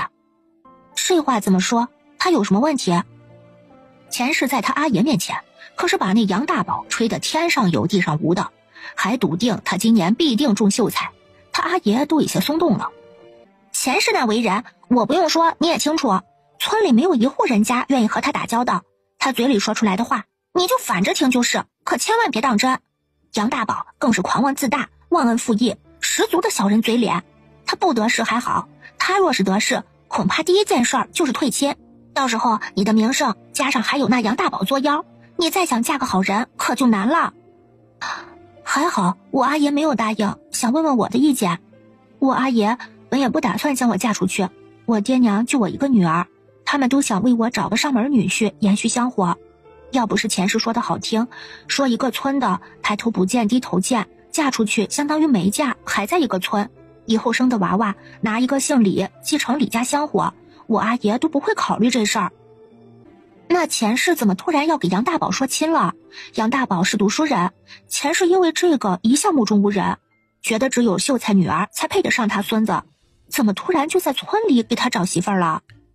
你最近忙着炮制药材不出门，可能不知道，秋收全村就只有老杨家那边损失惨重，听说近3亩地的粮食被雨淋的都烂在地里了，家里收的1半多没有来得及晒干也烂了，正闹饥荒呢。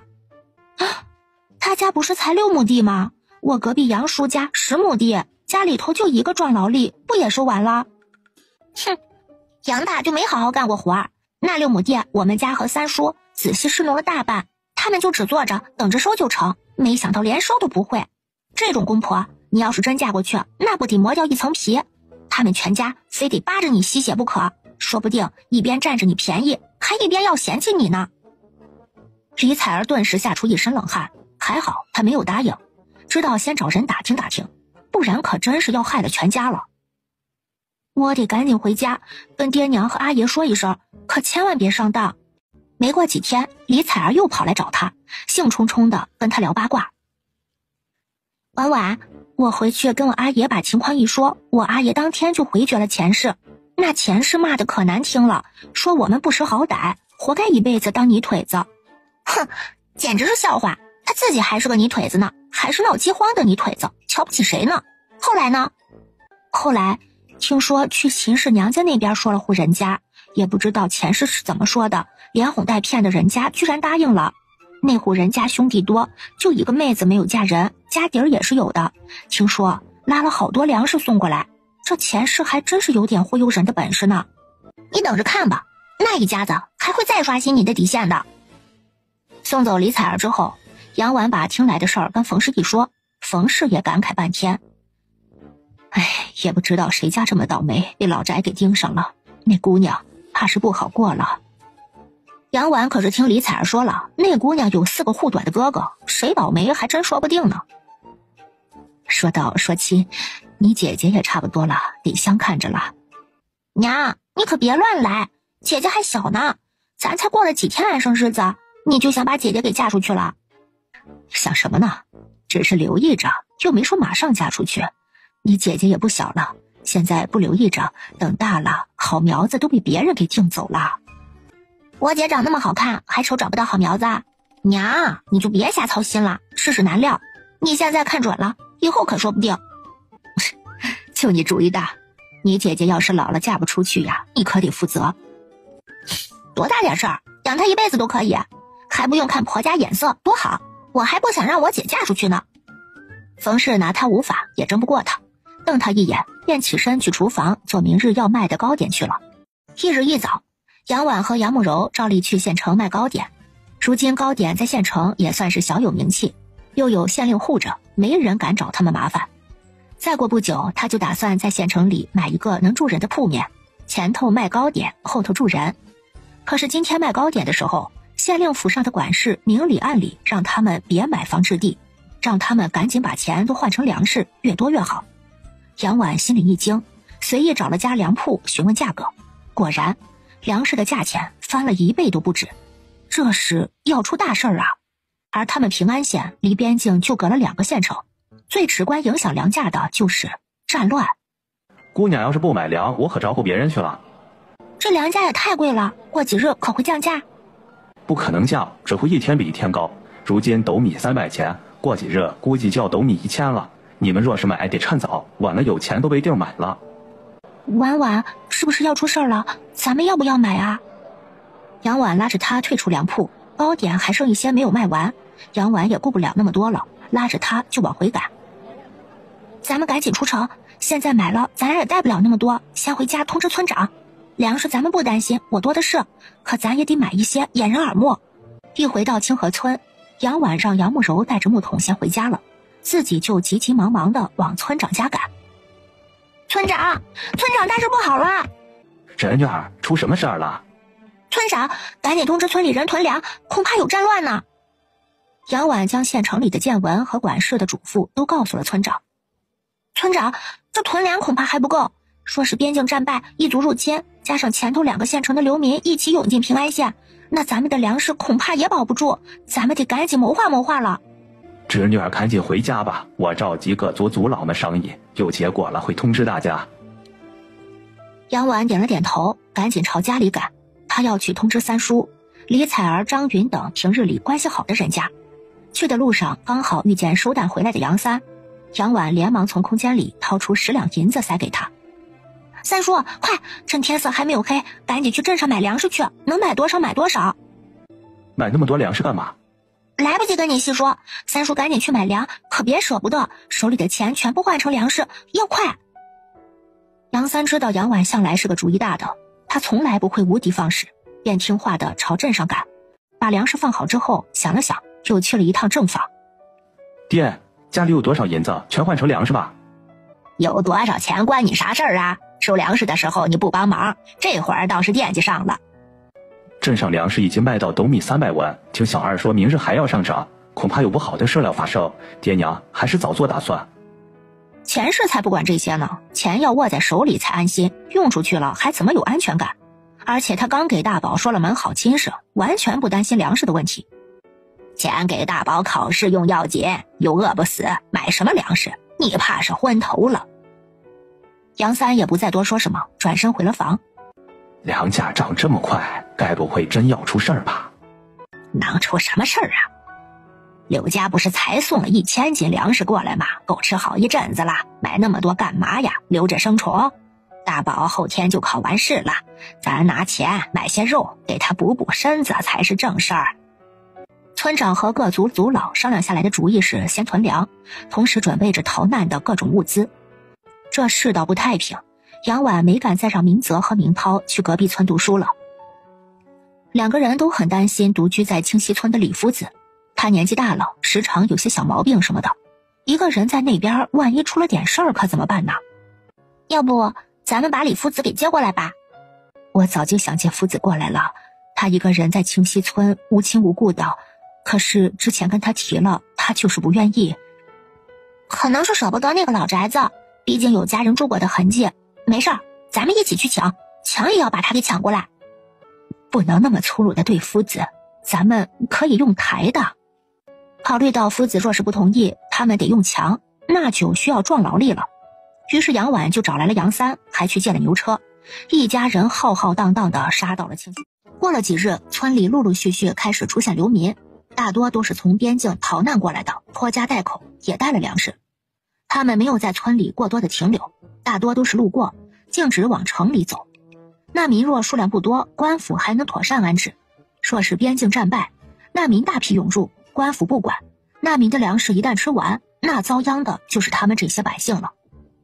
村里这几日家家都守好院门，晚上睡觉都不敢睡死，生怕流民入室。又过了几日，村里流民渐渐的多了起来，村长忧心忡忡的找人打听，才知道边境虽未战败，但是也是苦苦支撑，城门被破也只是时间问题了。大批边境附近的百姓开始自发的逃难，流民只会越来越多的。官府不再放难民进城，他们只得在城外各个村里四处徘徊。村里秋收后，刚种下去的红薯还没有发芽，就被难民扒出来吃了。一旦地里的东西吃完，饿红眼的难民们就会盯上村里的住户。杨婉忧心忡忡，他们是一家孤儿寡母，加上李夫子没有一个壮劳力，住的地方离村中心又远，真要是出什么事儿，救命都来不及喊。杨三似乎也想到了这点，次日趁着天光大亮的时候，带上林氏拖着板车，板车上是他们所有的家当，粮食用家里破棉被挡着，一路拉到了杨婉的家门口。二嫂，我们2家干脆住一块儿，有个照应。冯氏知道他是担心他们孤儿寡母，心里一暖，起身去给他们夫妻收拾房间。村里的难民越来越多，终于地里的庄稼被扒出来吃完之后，难民开始用绿油油的眼睛扫视村里的住户了。在一天夜里，村里响起了撕心裂肺的呼救声，有难民破门强抢了。好在村长带着一堆壮汉及时赶到，救了那户人家。经过此事，村长召集各族族老连夜商议对策。第二日一早，各家族老们便开始劝说自家族人收拾东西北上逃难。杨婉极度后悔之前没给自家买头牛，这样就有牛车坐了。转念一想，谁家坐着牛车逃难呢？这不是明晃晃的告诉别人我家有钱有粮吗？杨三出去一趟就给他们拉了辆板车回来，也不知道他是怎么搞到手的。有了板车，很多东西就可以带上了。杨婉从空间里拿出各种粮食，冯氏等人再一点一点地拿到板车上。4床10斤的大棉被往板车上一放，那其他的东西就放不下了。棉被是新做的，冯氏实在是舍不得丢下。娘，带2床就够了，再多板车也放不下呀。冯氏一脸肉疼地看着2床棉被，杨婉只得冲他眨眨眼。冯氏秒懂，不再纠结。族老说了，给2天的时间收拾东西，收拾好之后便一起出发。逃难路上吉凶难料，大家一起走还有个照应。也有人家不愿意离开的，想再等一等，万一有转机呢。村长是一家一家的劝，有些实在是不听劝的，村长也没有办法。杨老头便是那不愿意离开的。我家大宝刚考完试，走了，人家报喜的时候找不到我们，可怎么办呢？村长很是无语，都这个时候了，哪还管得了这些？这钱氏就是个拎不清的。偏偏一家人都觉得钱氏说的没毛病。他们供杨大宝读书这么多年，好不容易下场考试要取得功名了，偏偏就遇上战乱。他们不愿意，村长也没有办法。你们考虑清楚吧，我们明日就要出发了。杨老头点了点头，没有说什么。秦氏隐隐觉得不安，开口道：爹娘，要不我们也跟着一起走吧？钱氏反手一巴掌扇过去。走什么走啊？走了到时候报喜的人去哪儿找咱们去？大宝马上就是秀才老爷了，官府到时候肯定派人保护咱们，我看谁敢来咱家闹事儿。杨大宝挺了挺胸，下巴抬得极高。他这次发挥的可是很好的，应该能中秀才。大部队刚走1日，便有流民闯进老杨家。如今村里青壮年全部都北上逃难去了，剩下的都是些孤寡老人不愿离开的，自然也无人能帮。钱氏等人缩在角落，眼睁睁地看着流民搬走他们的粮食。钱氏还在自我安慰：没事儿的，没事儿的，官府不会不管咱们大宝可是秀才老爷呢。第2日，依旧有流民闯进去搜刮粮食，没有找到粮食，便用绿油油的眼睛盯着秦氏几人。爹，咱还是赶紧走吧，趁村长们还没有走远，咱们走快些还能赶上。家里大部分粮食已经被抢了，再待下去可是要出事的呀。杨老头这次没反对，他也是被接二连三的流民给吓到了。老婆子，收拾东西吧。阿爷，我不走，我要等喜报。大宝不走，我也不走。杨老头无法，只能作罢。没想到当天夜里，家里便闯进了大批流民。这次来的流民可不是单单抢粮食的，他们还用色眯眯的眼睛盯着家里的女眷看。秦氏拉着二丫缩在角落里，完全不敢抬头看。来的流民里头有5、6个壮汉，他们抢了很多粮食，这几天吃饱喝足，粮食已经满足不了他们了，他们想要的是女人。杨大吓得腿软，抖着声音说：大哥们，我家粮食已经被搬空了，真的没有余粮了，求你们放过我们吧。杨大宝还是一副傲慢的样子：你们若敢伤害我们，官府不会放过你们的。你小子说说，怎么个不放过我们法？杨大宝被吓到了，还从来没有人跟他说话这么不客气呢。他可是读书人。我可是读书人，是秀才老爷，你们动了我，官府不会坐视不理。哟，还秀才老爷呢？官府早就不管你们了，沧州战乱，考官们早就跑了，你们的成绩全部作废，还做着秀才美梦呢。不可能。杨大宝脸色苍白，他冒着那么大的风险等，就是赌官府不会放弃他们这些读书人，没想到连官府都放弃了。壮汉上下打量了他一眼，细皮嫩肉的，比个娘们儿还白嫩呢，顿时被勾起了几分兴致。好汉饶命，我们把粮食都给你，你放了我们好不好？我们有钱，我们把钱全给你们，放了我们吧。大爷对那些可不感兴趣，大爷想玩你呀。求你放了我吧，我妹子比我好看，你去玩她，她比我好玩，求你了。秦氏听着这话，震惊地看着杨大宝，仿佛从来不认识他一般。放开大宝，别碰他，求你们啦！你们玩他，他年纪小，细皮嫩肉的，比男人好啊！杨老头痛苦地捂着耳朵，悲愤欲绝。他就说了该走的，走了就不会出这种事儿，都怪大宝不听话，怪前世一意孤行。杨老头自我安慰着，不去听那些污秽的声音，自我麻痹。天渐渐的亮了，流民们一脸满足的出了房间，脸上都是艳足的神色。大宝，你别下奶呀！大宝，你说说话，咱们赶紧收拾东西走，没人知道发生了什么，咱们赶紧离开这儿，去追村长他们。秦氏和二丫这边就没那么好过了。你们还有脸出来，怎么不死在里面？秦氏忍着滔天恨意，低着头说道：当家的，我还要留着这条烂命照顾你和爹娘，等咱们到了安全的地方，我一定自行了断，不会给杨家抹黑。杨大冷哼一声，这才作罢。天光大亮，老宅的众人把四处藏起来的粮食都翻找出来，粮食已经不多了，完全不够支撑到赶上村长他们的。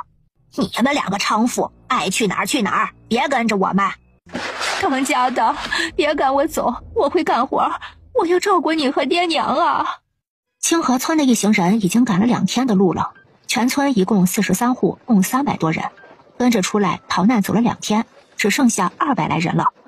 正午时分，村长找了处空地让大家休整，夫子趁机给明泽、明涛上课，冯氏和林氏开始烧火做饭。哟，什么味儿这么香呀？二宝他娘，你们这是煮的啥呀？说这话的是村里的王婆一家，他们一家也是追在队伍的后头，2家人本来也没有什么交集，今天不知道怎么的突然过来搭话。哎呀，这逃难路上还吃得这么丰盛啊，这顿顿有蛋有肉的，我家狗娃都馋哭了，吵着要吃蛋呢。果然在他们一家前头20来米的地方，一个8岁左右的男娃在地上撒泼打滚的哭闹。我不吃，天天稀粥配野菜，我要吃肉，我要吃蛋。狗娃乖，地上凉，你奶奶去给你找鸡蛋去了，咱一会儿就有吃的了。我就不，没有蛋我就不起来。杨婉看着直皱眉，这狗娃和明泽差不多大，明泽可做不出撒泼打滚这种事情。王婆子笑得谄媚，眼睛紧紧地盯着锅里在煮的荷包蛋，冯氏还放了一勺猪油进去，油晃晃的，闻着很香。二宝娘，你这蛋煮的也多，给老婆子一个尝尝味儿呗。冯氏的锅里煮了8个鸡蛋，按人头煮的，加上三叔他们刚好1人1个，根本就没有多余的。冯氏脸皮薄，不好拒绝，让他把碗递过来。哪知这王婆子直接上手就抢过冯氏手里的勺子，一下子就舀走了3个鸡蛋。我说你这老婆子脸皮怎么这么厚，我家好意给你一个尝尝味道，你倒还不客气上了。王婆子赶紧朝碗里头呸呸的吐了几口口水，给林氏吓得赶紧住手，万一撒进他们锅里，可就毁了一锅汤了。嘿嘿，我吐过口水的，你们还要不？林氏气得直咬牙，怎么会有这么恶心的老婆子？王婆子一脸的得意，不要，她可就要端走了，她乖孙还饿着肚子呢。杨婉也被他这波操作给惊到了，还能这样？他默默地走到王婆子身边，等他转过身走的时候，猛地往他身上一摔。王婆子忙去护着碗，奈何杨婉是故意的，力道控制的刚好够碗里的鸡蛋飞出去，掉在地上的一瞬间，他还踩了几脚。哎呀，不好意思，崴脚了。哎呀，这鸡蛋被踩了，我踩过的，你还要不？王婆子刚还笑开的脸，此刻黑沉沉的，她狠狠地剜了杨婉一眼。这丫头赔钱货，你还我鸡蛋！你孙子什么货色，敢骂我闺女？我闺女吃你家的用你家的了，我好心送给你鸡蛋，你这孙子就是这样报答我的。这鸡蛋拿来喂狗，狗还知道摇尾巴，给你孙子吃，怎的还吃出仇来了？滚滚滚！我家的鸡蛋扔了都不会给你家吃，臭不要脸！小孩子不懂事儿，你们做大人的不要跟他一般见识。他还小，就是馋的，你们就让让他，给他个鸡蛋尝尝呗。杨婉听得直接无语，这就是传说中的熊孩子和熊家长吧。早在这边闹起来的时候，李夫子就停了教学。明泽、明涛听见狗娃骂他们二姐，忍不住就要下去干架。明涛反应快，随地捡了几块石头就朝狗娃砸过去，直砸的狗娃哇哇直叫。哪儿来的野种，敢砸我家狗娃，我非打死你个小杂种不可。王婆子，你家儿媳妇可说了，别跟小孩子一般计较。我家明涛可比你家狗娃子小多了，你个大人怎么能跟他计较呢？我不管，我就要吃鸡蛋，我要吃肉。都是你家天天吃蛋吃肉的，我家娃娃都被馋得不吃饭了。我不管，你们今天不给我鸡蛋，我就赖在这儿不走了。你赖就赖呗，我们照样吃我们的，又不会少块肉。我说王婆子，你家是断粮了吗？跑人家孤儿寡母这儿来讨吃的？管你什么事儿？呵呵，要都像你这样看上别人家的东西就上门讨要，还不给不行的，那我家粮食也少，你家分我点呗，不分我也赖你家不走了。还有我也去你家要粮食去。你们这些无赖，青天白日的要抢粮食吗？哎呀，你这话说的，你不也上别人家抢粮食去了？怎么的？你去别人家抢可以，别人来抢你家就不行？王婆子一走，冯氏长舒了一口气，他是真对付不来这样的无赖。二嫂，他下次来咱直接打回去，怕他干啥？我也没想到他会这样胡搅蛮缠。这老婆子越活越不要脸，有她这样的奶奶和拎不清的娘，那狗娃迟早要惹大事儿。同样是孩子，咱们明泽和明涛多懂事儿，我孩子要是像狗娃那样，我直接掐死得了，省得长大了祸害人。林氏说到这儿，又惆怅地摸了摸自己肚子。哎，我估计也没有自己孩子了。弟妹，别瞎说，大夫又没说你怀不上，咱就好好养着身子，你还那么年轻，肯定会再有的。再说了，就算没有，明泽和明涛也不会不管你们，放心吧。也是，咱明泽明涛一看就是有本事的。杨婉听着王婆子家的方向沉思着。王婆子和狗娃娘没讨得好之后，狗娃爹脸上一闪而逝的阴狠神情。离沧州最近的州府是李州，还需要走上半个月才到。村长想带着队伍去李州看看，李州的官府能不能安置他们，若是不能，那还得继续北上。夜色降临，走了一天了，很多老人小孩已经受不住，开始抱怨了。还要走多久啊？我这把老骨头是一点儿也不想动了。是啊，再走下去我腿都要断了，我家还推着200斤的粮食呢。村长啊，歇歇吧，再走下去要出人命了，早知道逃难那么累，还不如在村里等死算了。再走一段时间，找到水源后就地扎营。众人又哼哼唧唧地跟着出发。明泽明涛，来把车上坐会儿，三叔拉你们。让夫子坐吧，夫子年纪大了，走那么久的路肯定累了。我还能走，你个小娃娃，可别把腿走坏了。对，弟弟还小，让弟弟坐，我还能走。最后明涛被抱上了板车。终于又走了半个时辰之后，队伍停了下来，村长让大家安营扎寨，自主休息。冯氏和林氏开始烧火煮饭，杨婉带着杨慕柔沿着小溪一直走，走到没有人的僻静处，两个人相互遮掩着洗了个澡。洗完之后，杨婉就从空间里拿出电击器递给他。大姐，拿着这个防身，我看那个王婆子一家不是个善茬，怕他们晚上会对咱们不利。这么小个东西又没有刀片，怎么防身啊？你看这里有个按钮，你按下去，轻轻朝歹人身上一点，管他是什么样的壮汉，立马就倒。真有这么厉害？你就拿着吧，我等会儿给娘他们一人发一个，三叔和三婶我给他们弹簧刀用，毕竟他们还不知道我的异常之处呢。杨慕柔点了点头，婉婉总是能拿出些稀奇古怪的东西，要不是跟着队伍逃难安全，他们一家人自己走的话会更方便更舒服。杨婉又从空间里拿出2条5斤左右的鱼出来，两个人一人拎一条往营地走去。娘，我们在小溪那边带了2条大鱼，你给收拾收拾煮了吧。冯氏了然接过，知道这是他空间里拿出来的，招呼林氏就开始处理鱼。侄女儿，你们在哪儿逮的鱼啊？我也去碰碰运气啊。那边不知道还有没有了。2条大鱼也没说分点给我们，都是一个村的，抠抠搜搜的。冯氏和林氏懒得理他，认真处理着鱼肉。不一会儿，鱼汤的香味就飘了出来。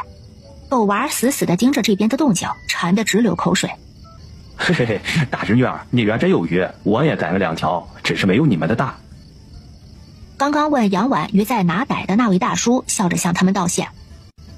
大叔运气可真好。呵呵，多亏侄女们指路呢。大叔高兴地提着2条3、4斤的鱼，嘚瑟地扔给自家媳妇儿。媳妇儿，今晚加餐。王婆子一家夹在中间，两边都飘来鱼汤的香味儿，直馋得他们冒口水。杨婉走到板车旁，伸手假装在里头掏了掏，从空间里拿出一大袋白面馒头出来。这是出发前娘蒸的馒头，咱们赶路消耗大，得吃饱。哦，对对，我蒸的。众人拿起馒头配着鱼汤吃了个肚圆。夜深人静，村民们都猫进了自家的帐篷里。杨婉因着白日里狗娃爹的阴狠神情，不敢睡得太死。果然在凌晨2、3点的时候，听到了细碎的脚步声和故意压低的说话声。爹，我白天就是看见那个小婊子从板车里拿的鸡蛋和馒头。狗娃爹点头，顺着狗娃指的板车摸过去。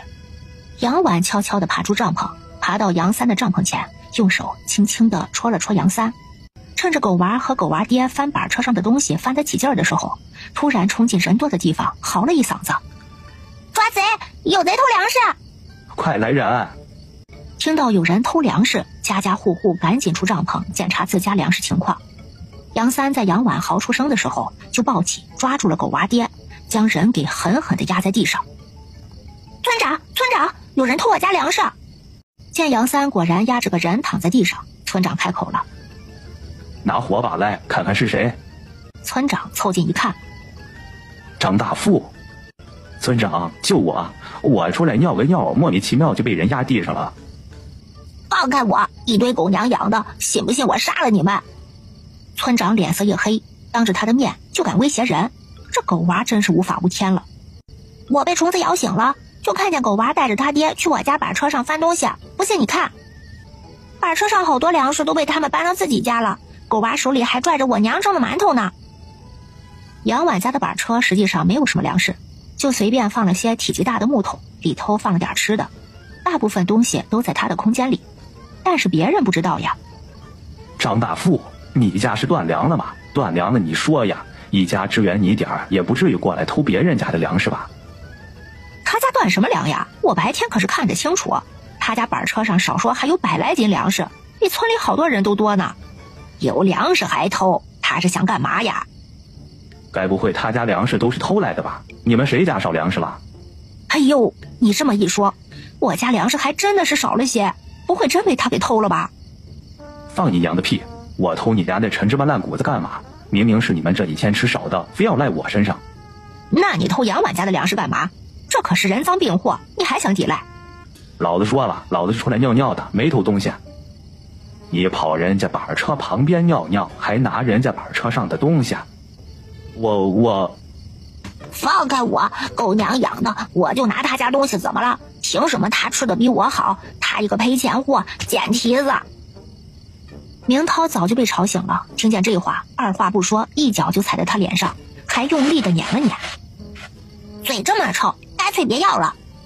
狗娃痛得大声哭嚎，又被杨三压制着，只能阴毒的盯着明涛。张大富，你儿子都承认偷东西了，说吧，你打算怎么办？村长，狗娃还小，他就是半夜肚子饿了，来找点东西吃。肚子饿上别人家找吃的，那我肚子也饿，我上你家找吃的去可以不？狗娃白天见他家吃鸡蛋，伙食好，晚饭又吃鱼，小孩子嘴馋受不了，半夜闹着要吃，我也是一片慈父之心呐，不想孩子饿肚子才犯糊涂。村长啊，就饶过我这一次吧。要谁都像你这样馋别人家的东西，就半夜起来偷，不出半月，咱们带出来的粮食就全被霍霍完了，还逃什么难呢？走出沧州地界还要走上半月，说下一个州城不接受咱们还得要接着走。现在就把东西霍霍完，拿什么逃难呢？张大富，咱们清河村的队伍容不下你这样的贼，你回去收拾东西，自己走吧。村长知道单独行动有多危险，但是不得不为全村考虑。村长，我错了，不要赶我们走，我保证下次不敢了。哼，是不敢，不是不会吗？贱丫头，都怪你，谁让你不给我鸡蛋吃，谁让你叫唤的？你不叫我们就不会被发现，都怪你，你个臭婊子！村长，放过我们这一回吧，狗娃还小不懂事，他不是故意的，他就是为了口吃的。要是冯氏他们白天大方一点，给狗娃吃蛋吃鱼，那狗娃就不会惦记，就不会半夜来偷了呀。说到底，都是怪冯氏一家的小气才惹出这些事儿的，他不怪狗娃呀。村长听得直摇头，这一家是没救了。行了，都散了吧，早点休息，明早还要赶路呢。赶紧的去收拾东西，天一亮自己带着一家老小离开。等他们离开之后，杨三依旧担忧。我总觉得他们不会善罢甘休，怕是还要找事儿。三叔放心吧，他们掀不起什么风浪，再落在他的手里，可就是死路一条了。正午时分，村长叫停队伍自行休整，众人都在埋锅做饭的时候，山林里突然窜出50-60号人来，他们拿着明晃晃的刀冲下来。快跑啊！杨婉立刻拉起最近的明泽明涛，随便的从板车上掏了个包袱背着就跑。三叔，把车别要了，先逃命！巧娘，别管粮食了，逃命要紧。不拿咱得饿死呀！跟着我，饿不死啊！冯氏和杨慕柔一左一右，连拖带拽的拉着李夫子就跑。他们清楚，只要有杨婉在，就饿不着他们。一直不远不近跟着队伍的张大富一家，见前头的村民四处逃散，连粮食都不要了，没有搞清楚状况，张大富还想着上去捡现成的。在看到丛林间窜下来提着砍刀的山匪时候，吓得腿都软了。张大富吓得目眦欲裂，捂着狗娃的嘴扛着他就跑。王婆子和狗娃娘舍不得粮食，还在拼命地往身上扒拉，这一耽搁便被山匪给逮住了。王婆子吓得浑身都在抖，她年纪大了，可没那么好命。好汉饶命啊！你们去追前头的人，有户人家女人多，还长得年轻漂亮，粮食也多，有蛋有肉的，你们去抢他们呀！说看，是哪家的？就一直在队伍后面的那家，那家没有男人，是个寡妇，有2个如花似玉的闺女，他们老的老，小的小，肯定跑不远，你们快去追呀！追杨婉一家的，除了被王婆子指过来的那个山匪，还有10多个人。粮食他们早就丢了，追过来的都是冲着女人来的。山匪见他们分开逃跑，也分开追来。追杨婉这边的有5个人，那追冯氏那边的人就多了。杨婉担心冯氏等人应付不来，干脆也不跑了，掏了个伸缩电棍出来，摁下开关，塞进林氏手里。三婶，你拿这防身，见人就打。电棍是充足了电的，碰一下人都要麻半天。林氏慌得根本就没工夫细看，只以为杨氏给他递了根木棍。等会我冲上去拖住他们，你们快跑！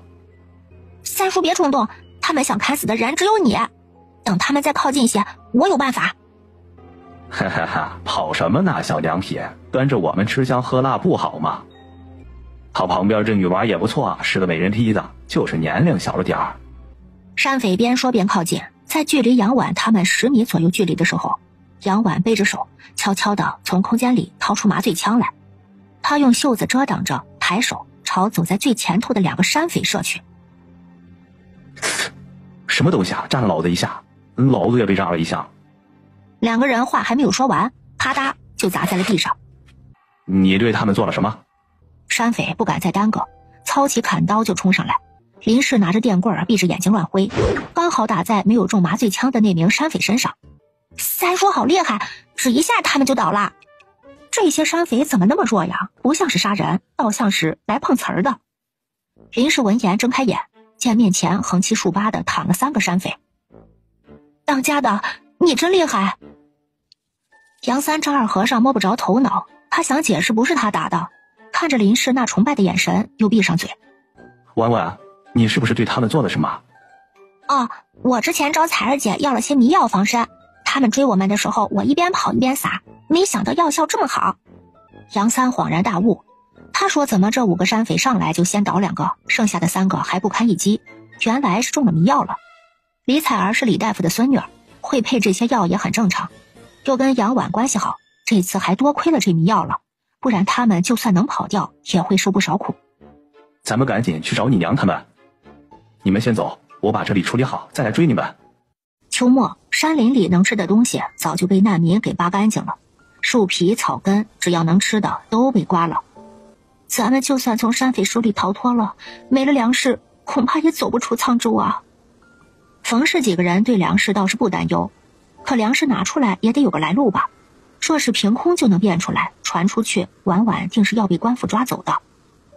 咱们先找到村长再说，兴许村长会有办法的。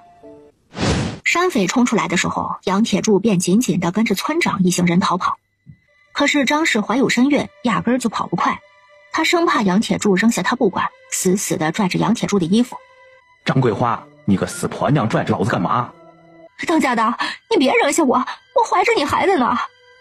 谁他妈知道是不是我的？你给老子放手，不要命了！张氏依旧死死地拽着他，若是被山匪抓到，下场生不如死。如今杨铁柱就是他唯一的救命稻草，他自然是不能松手。山匪见有女人，追得越发兴奋，没多久便将二人给逮住了。杨铁柱吓得屁滚尿流，趴伏在地上哀求不止。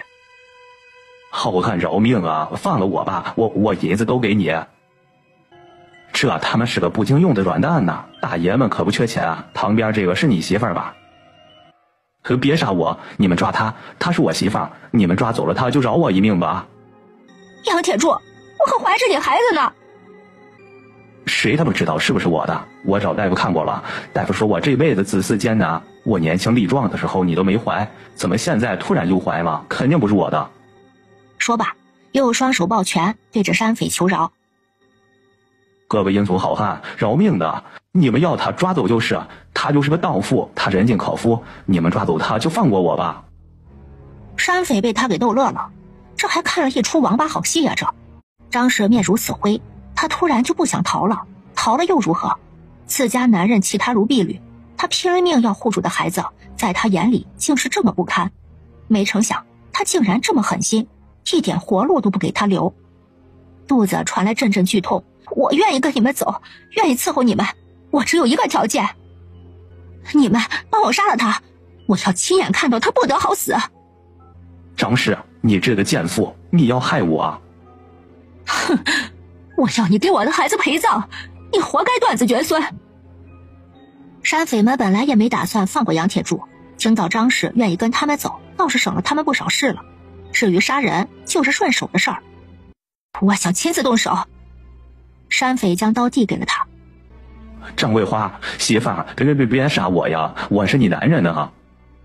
张氏忍着剧痛，脸色白得可怕，眼神里却充斥着灼热的恨意。他一步一步地走到杨铁柱的身前，劈手便砍了下去，血溅了他一脸。杨婉一行人走了大概2个时辰，终于看见熟悉的人影。清河村幸存的村民们围坐在一起，李大夫和李彩儿忙碌地穿梭在人群里，给受伤的人处理伤口。人群里头响起阵阵压抑的抽泣声，很多村民在这一场变故中失去了亲人。村长，我带出来的药材不多了，又被山匪抢了大部分，剩下的药材实在是不够处理这么多人的伤势呀。我带几个没受伤的人走官道，看看能不能进城买些药材和粮食回来。村长，我家就剩4两银子了，如今的粮价恐怕想买也买不了多少啊。村长也想到了这一点，可如今不买又能怎样？真的要饿死在路上吗？我跟村长一起出去探探情况，不用担心我。冯氏点了点头，婉婉向来有主意，身上又有武器防身，他放心不少。早去早回，你还是个孩子呢，不要勉强自己。我有分寸的，娘。村长，我和你们一起去看看，我家也需要买些粮食。怎么让你一个孩子跟去？你家大人呢？村长放心，我家里人同意的，我不会乱跑。村长没有再说什么，带着一伙人朝最近的灵山县赶去。灵山县城门紧闭，城外遍布难民，个个面如菜色，骨瘦如柴。城里人不敢放难民进城，怕难民里头混有异族，而且城里的物资也供不上源源不断涌来的难民。村长见状叹了口气，进城这条路是走不通了。我们去附近的镇上碰碰运气吧。如今整个沧州乱成一团，商户们早就撤离了，附近的镇上还不知道被难民洗劫过几次，就算是有商户带不走的东西，恐怕也被难民早就给搜走了。果然，连续找了2个镇都没能找到能用的东西。走吧，回去再想办法。村长，既然横竖都是死，那咱们干脆回到遇见山匪的地方，看看还有没有能用的东西。如今咱们一无所有，不如赌一把。村长沉默了片刻，思索这个建议的可行性，半晌后咬牙道：走啊，回去看看。山匪抢了粮食，对其他的东西没那么重视，又忙着追人，真有可能剩下不少可用的东西。最起码也要拿到铺盖和锅碗瓢盆吧，否则不被饿死也会被冷死。众人点头，横竖都是死，不如赌一把。沿着记忆的方向，众人趁着夜色悄悄地摸了回去。果然，除了粮食被拉走了，真的还剩下不少东西。板车还剩下3辆，他们也不敢生火，摸着黑把能用的东西都堆到板车上，剩下的再一个人拿一点，倒是把山匪剩下的东西拿了个七七八八。重要的是，李大夫带出来的药材没有被拿走，山匪中可能没有大夫，拿了也不会用。村长小心翼翼地收好，都背上了。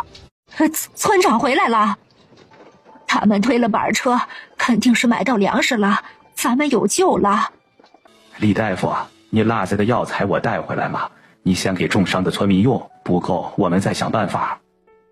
李大夫闻声接过药材，带着李彩儿急匆匆地去了。城门紧闭，咱们进不了城，附近的村镇也全都被洗劫过，没有找到粮食。这些东西是白天被山匪追拾落下的，有不少炊具和被子，起码不会挨冻啊。众人心里一凉，没有粮食要炊具有什么用啊？前路茫茫，没有希望，气氛一时愁云惨淡。村长，若咱们不走小道，直接从太冲山脉穿过去，需要走多久？不可，太冲山脉山势险峻，里头尽是凶禽猛兽，没有人能从里头活着走出来。他说的没错，太冲山脉横在沧州和李州之间，若是从中穿过到李州，可缩短1半的时间。可也像他说的，没有人能活着走出太冲山脉，这也是为何大家宁愿选择绕路，也不愿意从里头穿过的原因。若我们有武器呢？杨婉看向杨三，示意他拿出白天收来的武器。杨三3两步走到近前，叮铃当啷的把各种刀具倒在地上。这是我们白日从山匪手里抢来的武器。咱们如今没有粮食，从太冲山脉中穿过，山中各种野菜野果，小型猎物也可以用来充饥，说不定还能存下不少猎物。如今沧州境内遍地都是难民，能吃的都被扒了个干净，唯有太冲山脉他们不敢进去，里头的物资肯定是丰富的。咱们村还有不少受了伤的人，李大夫带的药材也不够，咱们进山一可以躲避山匪，二可以收集粮食和药材等物资。咱们人数又多，互相帮扶着，肯定能够平安走出去的。村长，我看行，横竖都是死，不如就赌一把。既如此，大家好好休息，我们明天清点一下人数，准备进山。村长点完人数，转头再也忍不住落下泪来。全都是一起生活了数十年的父老乡亲，如今只剩下100人，怎能叫他不难受呢？武器都分发给青壮年，由他们轮流在前方开路。随着村民的深入，时常惊起阵阵飞鸟，丛林里不时传来窸窸窣窣的声音，不知是人的脚步声，还是动物跑过的声音。山林里头绿意森森，耳边不时传来不知名野兽的叫唤声，与外面哀鸿遍野的景象截然相反，显得生机勃勃。村长看着渐渐慢下来的人群，索性找了个相对宽敞的空地让大家休息。李大夫和李彩儿一进山，就如同瓜地里的茶，上蹿下跳的到处采药，进山前的危机感直接就被扔在了脑后。实在是宝贵的药材太多了，要是可以，他们完全不想出山了。大家休息一阵，便组队去找些吃的吧。这一路走来，你们也看见了，山里物资确实多，勤快些饿不死，尽量多存一些，不要单独行动，也不要走得太远。山里凶禽猛兽多，以免发生意外，尽量都跟着有武器的人。众人3、3、2、2结伴散开，杨三自己留了把砍刀，他们一家刚好可以一起行动。明泽明涛，你们跟夫子好好待着，我们出去找些吃的来。娘，我跟你们一块儿去吧，我保证不乱跑。听话，你和明涛还小，乖乖待着，有这时间就多跟夫子背背书。银泽，我让你背的三字经可会背了，你弟弟可是连千字文都学完了。闻言，明泽顿时就蔫了，脑袋耷拉下去，一副被抽走了精气神的模样。杨婉等人失笑，你一嘴我一嘴的劝说，这才安抚住他。之前从猎户手里买来的2只小猎狗，如今也长到了膝盖的高度了，在山林里上蹿下跳，好不活泼。杨婉带着他们，是时候让他们表现一波了。小猎狗们天生具备寻找猎物的天赋，对危险也有灵敏的感知，带着他们寻找猎物简直不要太方便。不出片刻，一只小猎狗便叼着一只胖嘟嘟的兔子跑过来。说来这2只小猎狗还是我去抱来养的，怎么他们对婉婉比对我还亲近呢？杨婉蹲下摸了下狗头，他天天给他们开小灶，时不时的喂一些小零食，不亲近他那才怪了。娘，你拿着和三婶先回去处理了，夫子他们应该都饿了。冯氏点头接过，和林氏相互搀扶着，顺着来时的路回去了。杨婉趁人不注意，偷偷拿了根火腿肠喂给小猎狗。小猎狗顿时撒欢的到处跑，又去找猎物去了。杨慕柔摘了好些野果子，采了些认识的野菜，几个人继续就往前走。没走一会儿，便看到一小片栗子树，好多栗子熟了没人摘掉，在地上到处都是，树上也挂了不少。三叔姐姐，我们把这些栗子都捡走吧。杨三直接脱下外衣铺在地上，把崩开壳的栗子包好堆在衣服上。杨慕柔的外衣用来包野菜野果了，杨婉也跟着脱掉外衣，用来装栗子。我等会儿把栗子送过去后，到处逛逛，找些藤条编个筐子出来，好装栗子。三叔多编几个，采野菜野果子也用得上。好。3个人手脚麻利地捡着栗子，直到再没东西可装的时候才往回走。营地里已经飘起阵阵香味了，想来村民们的收获也不小。2只小猎狗又叼了只野鸡过来，杨慕柔高兴地直夸他们有灵性，终于可以光明正大的吃肉了。之前都是偷偷摸摸的吃，有了猎物做幌子，他们吃肉就不用顾及别人了。哟，这冯氏刚刚出去没多久就提了只肥兔子回来，你们现在又大包小包的，这得装多少好东西呀？都是一个村的，分我点呗。杨婉还没有说话呢，村长媳妇刘春桃就听不下去了。我说李二芳，你要不要点脸呐？之前粮食被抢，迫不得已也就罢了，如今这山林子里头到处是吃的，你勤快些的都采了好多野菜了，怎么就偏偏你就伸手就朝人要呢？哎呀，一个村的嘛，大家都共过患难了，要点吃食怎么啦？你是断手了还是断脚了？你男人不是分了把砍刀的吗？跟着你男人多出去逛逛，兴许还能抓到些猎物呢。别只一天天的盯着别人家的锅灶，那肉还能被你盯到碗里头去？哼，哎呀，我又没找你要，这是找不着我要的问题吗？哎，你们不给也行，能不能告诉婶婶你们是在哪儿捡到这么多东西的？婶婶也去。这李二芳便是之前挑唆张氏来要糕点方子的妇人，2个人差不多是一路货色，李二芳更擅长挑唆一些。关你什么事？你男人刚不是带回来不少葛根吗？你怎么不告诉我们在哪儿挖的？李二芳面色一僵，这怎么可能告诉他们？葛根可是好东西呢，是可以当粮食吃的，他家还没有挖够呢，告诉他们自己家不够吃可怎么办呢？不说就不说呗，谁稀罕呢？说罢转身就往自家营地走，生怕林氏追着他问。婉婉，你可别被他忽悠了，咱得先紧着自家人吃用，等咱们囤够粮食还有剩余的话再说出去。三婶放心吧，我有分寸的。三婶儿，你还是不了解婉婉，她要是沾上毛，比猴子都精呢，谁能忽悠得了她？林氏和冯氏没忍住笑出声来，这比喻还真是形象。3个人把包成一团的衣服解开，栗子堆了一地。哎呀，这么多！还没捡完呢，树上还有好多呢，等到三叔编出筐子来，咱们再去捡。李二芳一直注意着这边，见杨婉带回来这么多栗子，十分的心动。栗子的味道可比葛根好吃多了，她一定要知道在哪儿捡的。杨婉去泉水边打水煮栗子，见村民们都忙着手里的活，没有人注意他，又故技重施，从空间里掏了条鱼出来。2只小猎狗围着他，讨好的蹭着他的小腿。杨婉背过身，又掏了几根肠喂给他们。李二方见杨婉打个水的功夫，又提了条鱼回来，眼红不已。切，怎么什么好事都被他给遇见了？这么多人打水，没谁逮到鱼的，他怎么一去就逮到了？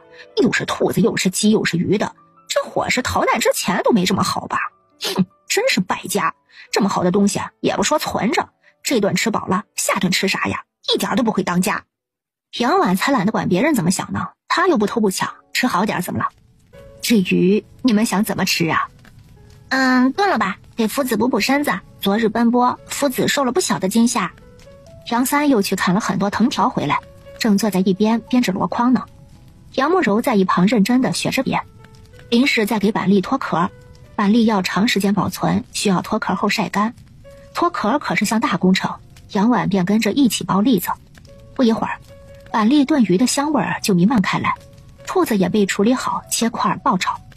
营地里村民的目光频频地看过来，却也没谁好意思开口索要。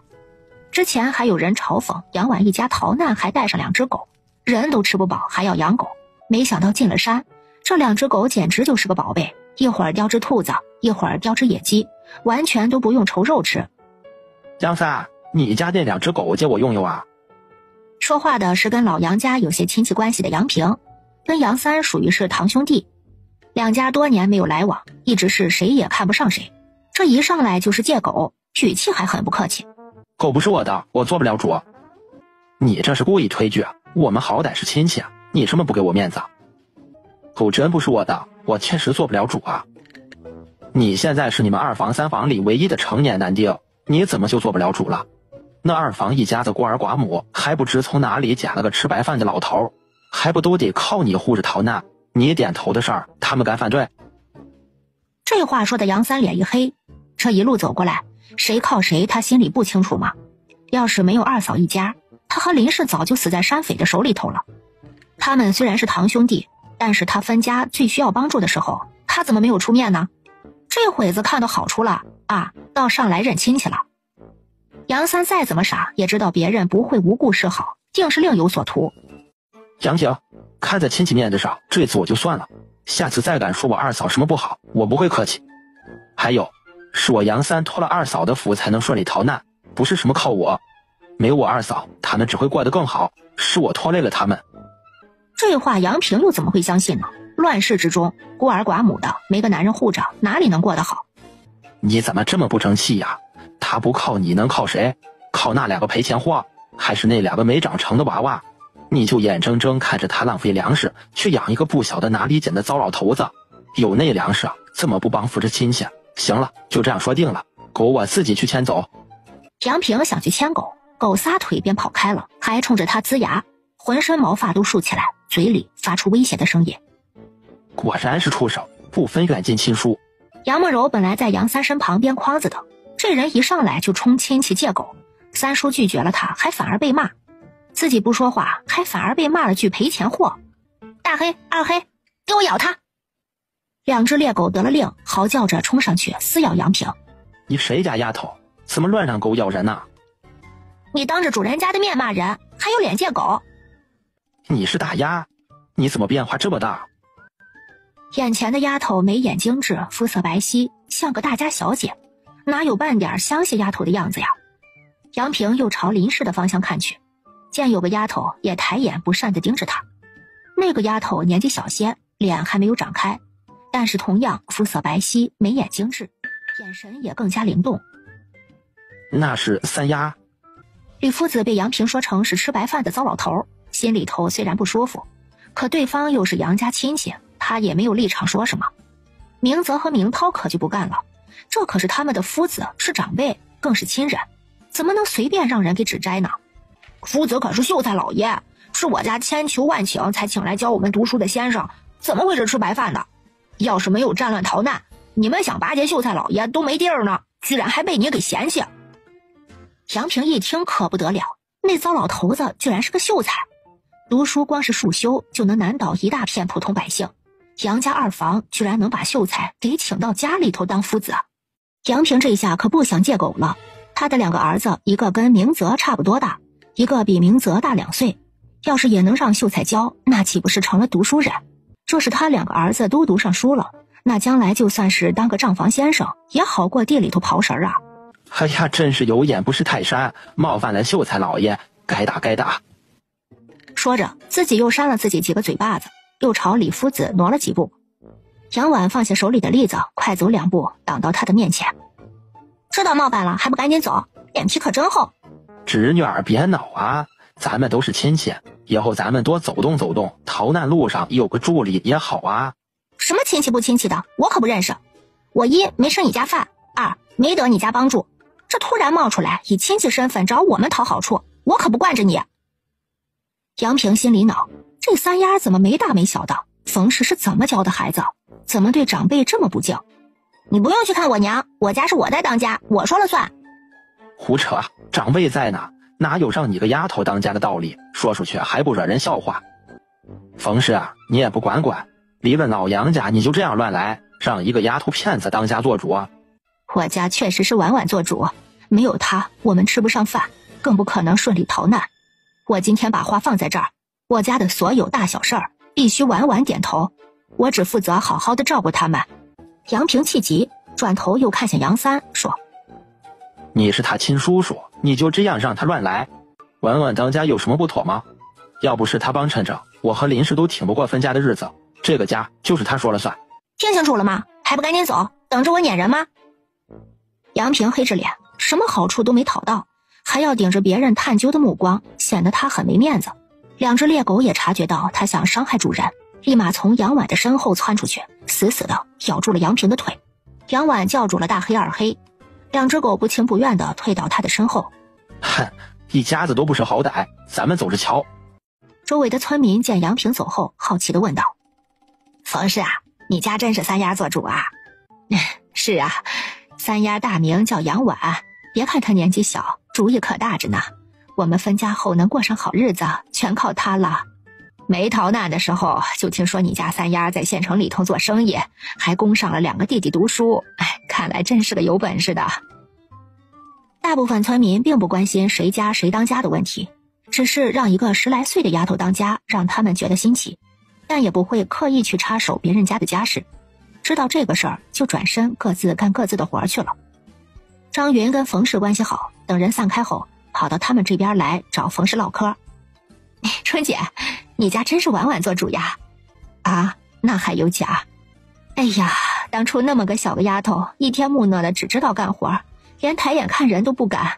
如今啊，养得白白嫩嫩的，招人疼，果然就是老杨家风水不好。如今你们离了老杨家，这日子越过越好，闺女都越长越漂亮了，连儿子都读上书了，真是叫人羡慕。冯氏哪里猜不到他想干什么，他们2个人的关系，用杨婉的话来说就是闺蜜，对方撅撅尾巴就知道他要拉什么屎。行了，别搁我这里拐弯抹角的，让你儿子吃饱饭过来，跟着明泽明涛写字儿吧。哎呦，春姐，你真是太懂我了。可是你家不是婉婉做主吗？你能拿得了主意？婉婉不会在意这些小事儿，就是夫子年纪大了，精力有限，咱不能让他太过费心。嗨，放心，我回去定会好好敲打我儿子，让他用心学，哪怕会认字儿，也比普通人强呀。张云乐呵呵地回到自家营地，一家人期待地看着他，他顿时觉得底气十足。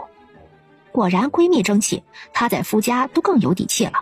成了，让咱家栓子好好准备准备，待会儿就过去跟着秀才老爷读书去。张云的男人叫赵大义，他家是清河村的外来户，根基不稳。如今儿子能读上书了，以后村里谁还敢看不起他家？栓子，给老子好好读，以后咱家可就靠你撑着了。赵栓子今年7岁，比明涛大1岁，平时听话懂事。哦，我会乖的。张云早上找了不少野果野菜，还挖到2根年份不小的山参。原本是打算着留着以后有个万一应急的，如今全都一股脑的拿出来，用个篮子装好。他郑重地带上自家男人和栓子，提着东西走到杨婉家营地。张云一家显得很局促，主要是没有见过秀才老爷，不知道要怎么行礼。这些可是送给夫子的束修。是，咱们这乡下人不懂那么多规矩，可也知道读书是要教束修的。如今这逃难又遇到山匪了，条件实在有限，这是家里能拿出来的最好的东西了，希望秀才老爷不要嫌弃。张云说的小心翼翼的，赵大义也在一旁紧张的搓着手，只是栓子瞪着双大眼睛，好奇的打量着李夫子。李夫子点了点头，这小子倒是个不怕生的。你几岁了？叫什么名字啊？赵栓子乖巧的走到夫子跟前，双膝一弯，扑通就跪了下去，结结实实的磕了个响头。回夫子的话，我叫赵栓子，今年7岁。夫子笑着点头，这孩子实诚，口齿清晰，家里教的不错。一般村里的孩子见了他，无一不是垂着头，大气儿都不敢出。这个学生我收下了，至于束修，这乱世之中这些俗礼还是免了吧。张云坚定的摇头，说什么也不愿意带回去。秀才老爷千万要收下，我们虽然是乡下人，可也知道拜师读书是需要教束修的。只是出门逃难又遇山匪，实在拿不出像样的拜师礼，还望秀才老爷莫要嫌弃啊。说完又朝怀里掏了掏，掏出贴身带着的4两银子，这是他们安家立命的根本。如今为了儿子的前程，舍了又如何？这样吧，你们带来的吃食我收下，银子就带回去吧，我是不会收的。秀才老爷人善。夫妻俩弯腰拜了拜，这事儿便定下来了。赵栓子恭恭敬敬地拜了3拜，敬了茶，夫子便又多了个学生。以后叫你文怀如何？通文达理，河汉江淮。多谢夫子赐名，我很喜欢。周围的村民见了没有不心动的，都在商量着能不能把自家后辈送过去跟着读书。可是仔细一想，又摇了摇头。张云和冯氏关系好，有冯氏牵线，秀才老爷才收了赵栓子的。夫子看在冯氏的面上，没收赵栓子束修，他们可没有那么好运气。而且自家孩子是不是块读书的料，他们能不清楚吗？不少村民因为各种原因歇了心思，可也有部分人家一直惦记着。杨平一家就是其中之一，他有2个儿子，若是都能跟着读书，总有一个能出息吧。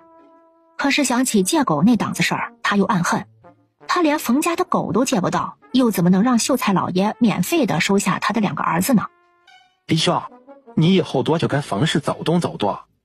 我不去，你之前还让我离他们远点儿，说他们一股子穷酸气，怕他们上门打秋风。这会儿干嘛又让我热脸去贴人家冷屁股去？哎呀，头发长见识短，你没看见多少人想巴结他家吗？人家请了个秀才老爷在家里，多了不说，等咱们到了落脚地界，麦田置地落在秀才老爷名下，这一年要省下多少租子，那可都是白花花的钱。这会子受点气算什么？我要早知道那老头子是秀才，我能去得罪他们？李秀还是不情不愿的。以前冯氏过得不好，被前世搓磨的瘦骨嶙峋的，他可没少在冯氏面前显摆，还说了很多难听的话。如今冯氏过得风生水起，他这心里头老早就不是滋味了。听见没有？哎呀，有机会再说吧。村长家这边，村长杨树林也拽了拽自家媳妇儿，让春桃有机会多跟冯氏走动走动。他瞧着冯氏他们家以后福气大着呢。那是自然，他家能请了秀才老爷坐镇家里，必是有些本事的。咱家大志今年也14了，跟他家大丫倒是没有相差多少。这话一说，村长立马就知道他的意思了。先别急，这事儿若能办成，自然是好事一桩；若办不成，徒添尴尬。这样吧，让大志多在杨家那边现眼，不用刻意接近，就跟杨三多走动走动，2个孩子见面的机会多了，能不能成就顺其自然吧。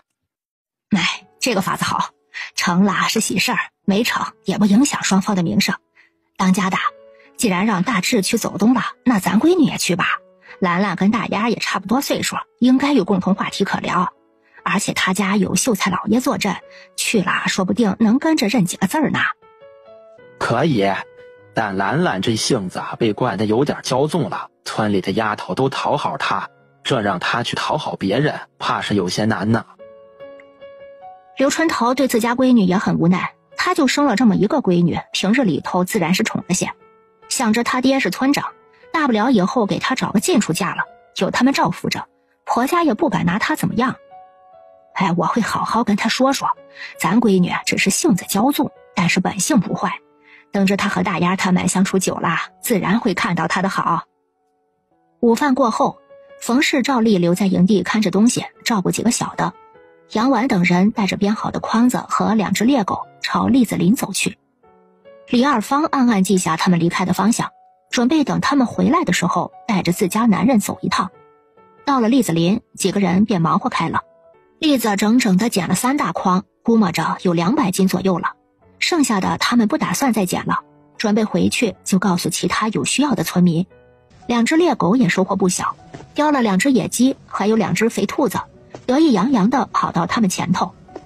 东西一放下，杨婉就指着栗子林的方向大声说：我们在那个方向往前走1里，遇见棵3人合抱的大树，后头右拐走100步，便有一片栗子林，栗子还很多，大家有需要的明日可以过去捡。哎呦，三丫这孩子就是实诚，有好东西都想着咱们。就是，进山也是他提议的，要不然咱还没有被山匪砍死，也得要饿死了。之前咋没发现三丫长得这么周正，跟大户人家小姐似的，她姐姐也长得好，真是让人羡慕呀。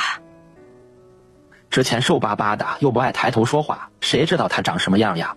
那前世的为人你们又不是不知道，听说卖了三丫2回呢。众人你一言我一语的，话题围绕着杨婉2姐妹聊得好不开心。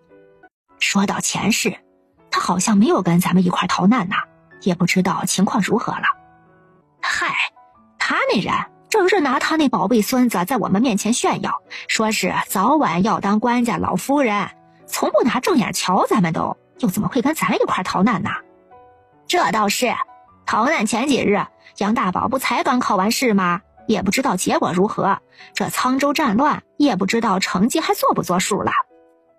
管他呢，好不好的咱又不能跟着沾光，以后还不一定能遇上，倒是这次咱都是沾了三丫的光啦。妇人们笑嘻嘻的跟杨婉道谢，杨婉礼貌的点了点头，回了自家营地。李二方气得直咬牙，他真是要饿死了。本来想趁没有人发现的时候偷摸的过去多捡一些备着，如今杨婉把位置给暴露出去了，知道的人就多了，那他还能捡多少呀？娘，我饿。吃，就知道吃，人家杨三宝都会写字背书了，你还只知道吃呢你。李二方看着憨娃眼珠子转了转，他家憨娃要是也能读书认字儿，是不是会跟杨三宝一样聪明？他立马转身找自家男人，把这想法一说。当家的，咱送憨娃去读书吧。送谁呀？憨娃呀，咱家憨娃。张根子顿时就乐了，指着正在玩鼻涕泡的憨娃问：他像是读书的料，带出去老子都不想认他。老子还没问你，得老子生了个什么玩意儿呢？半点不随老子，跟个憨货似的，还读书。老子闲得蛋疼，浪费那钱供个傻子读书。他是你亲儿子，你怎么这样说他嘞？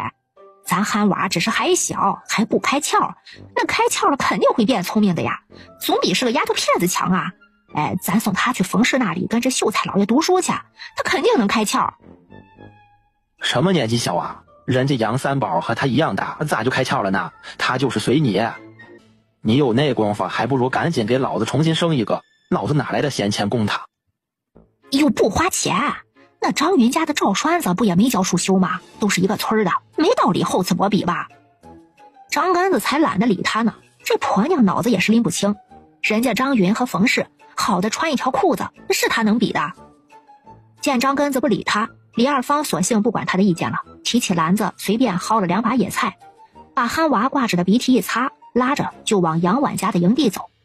憨娃不想去，扭着身子喊：我饿，我不去，我要吃东西。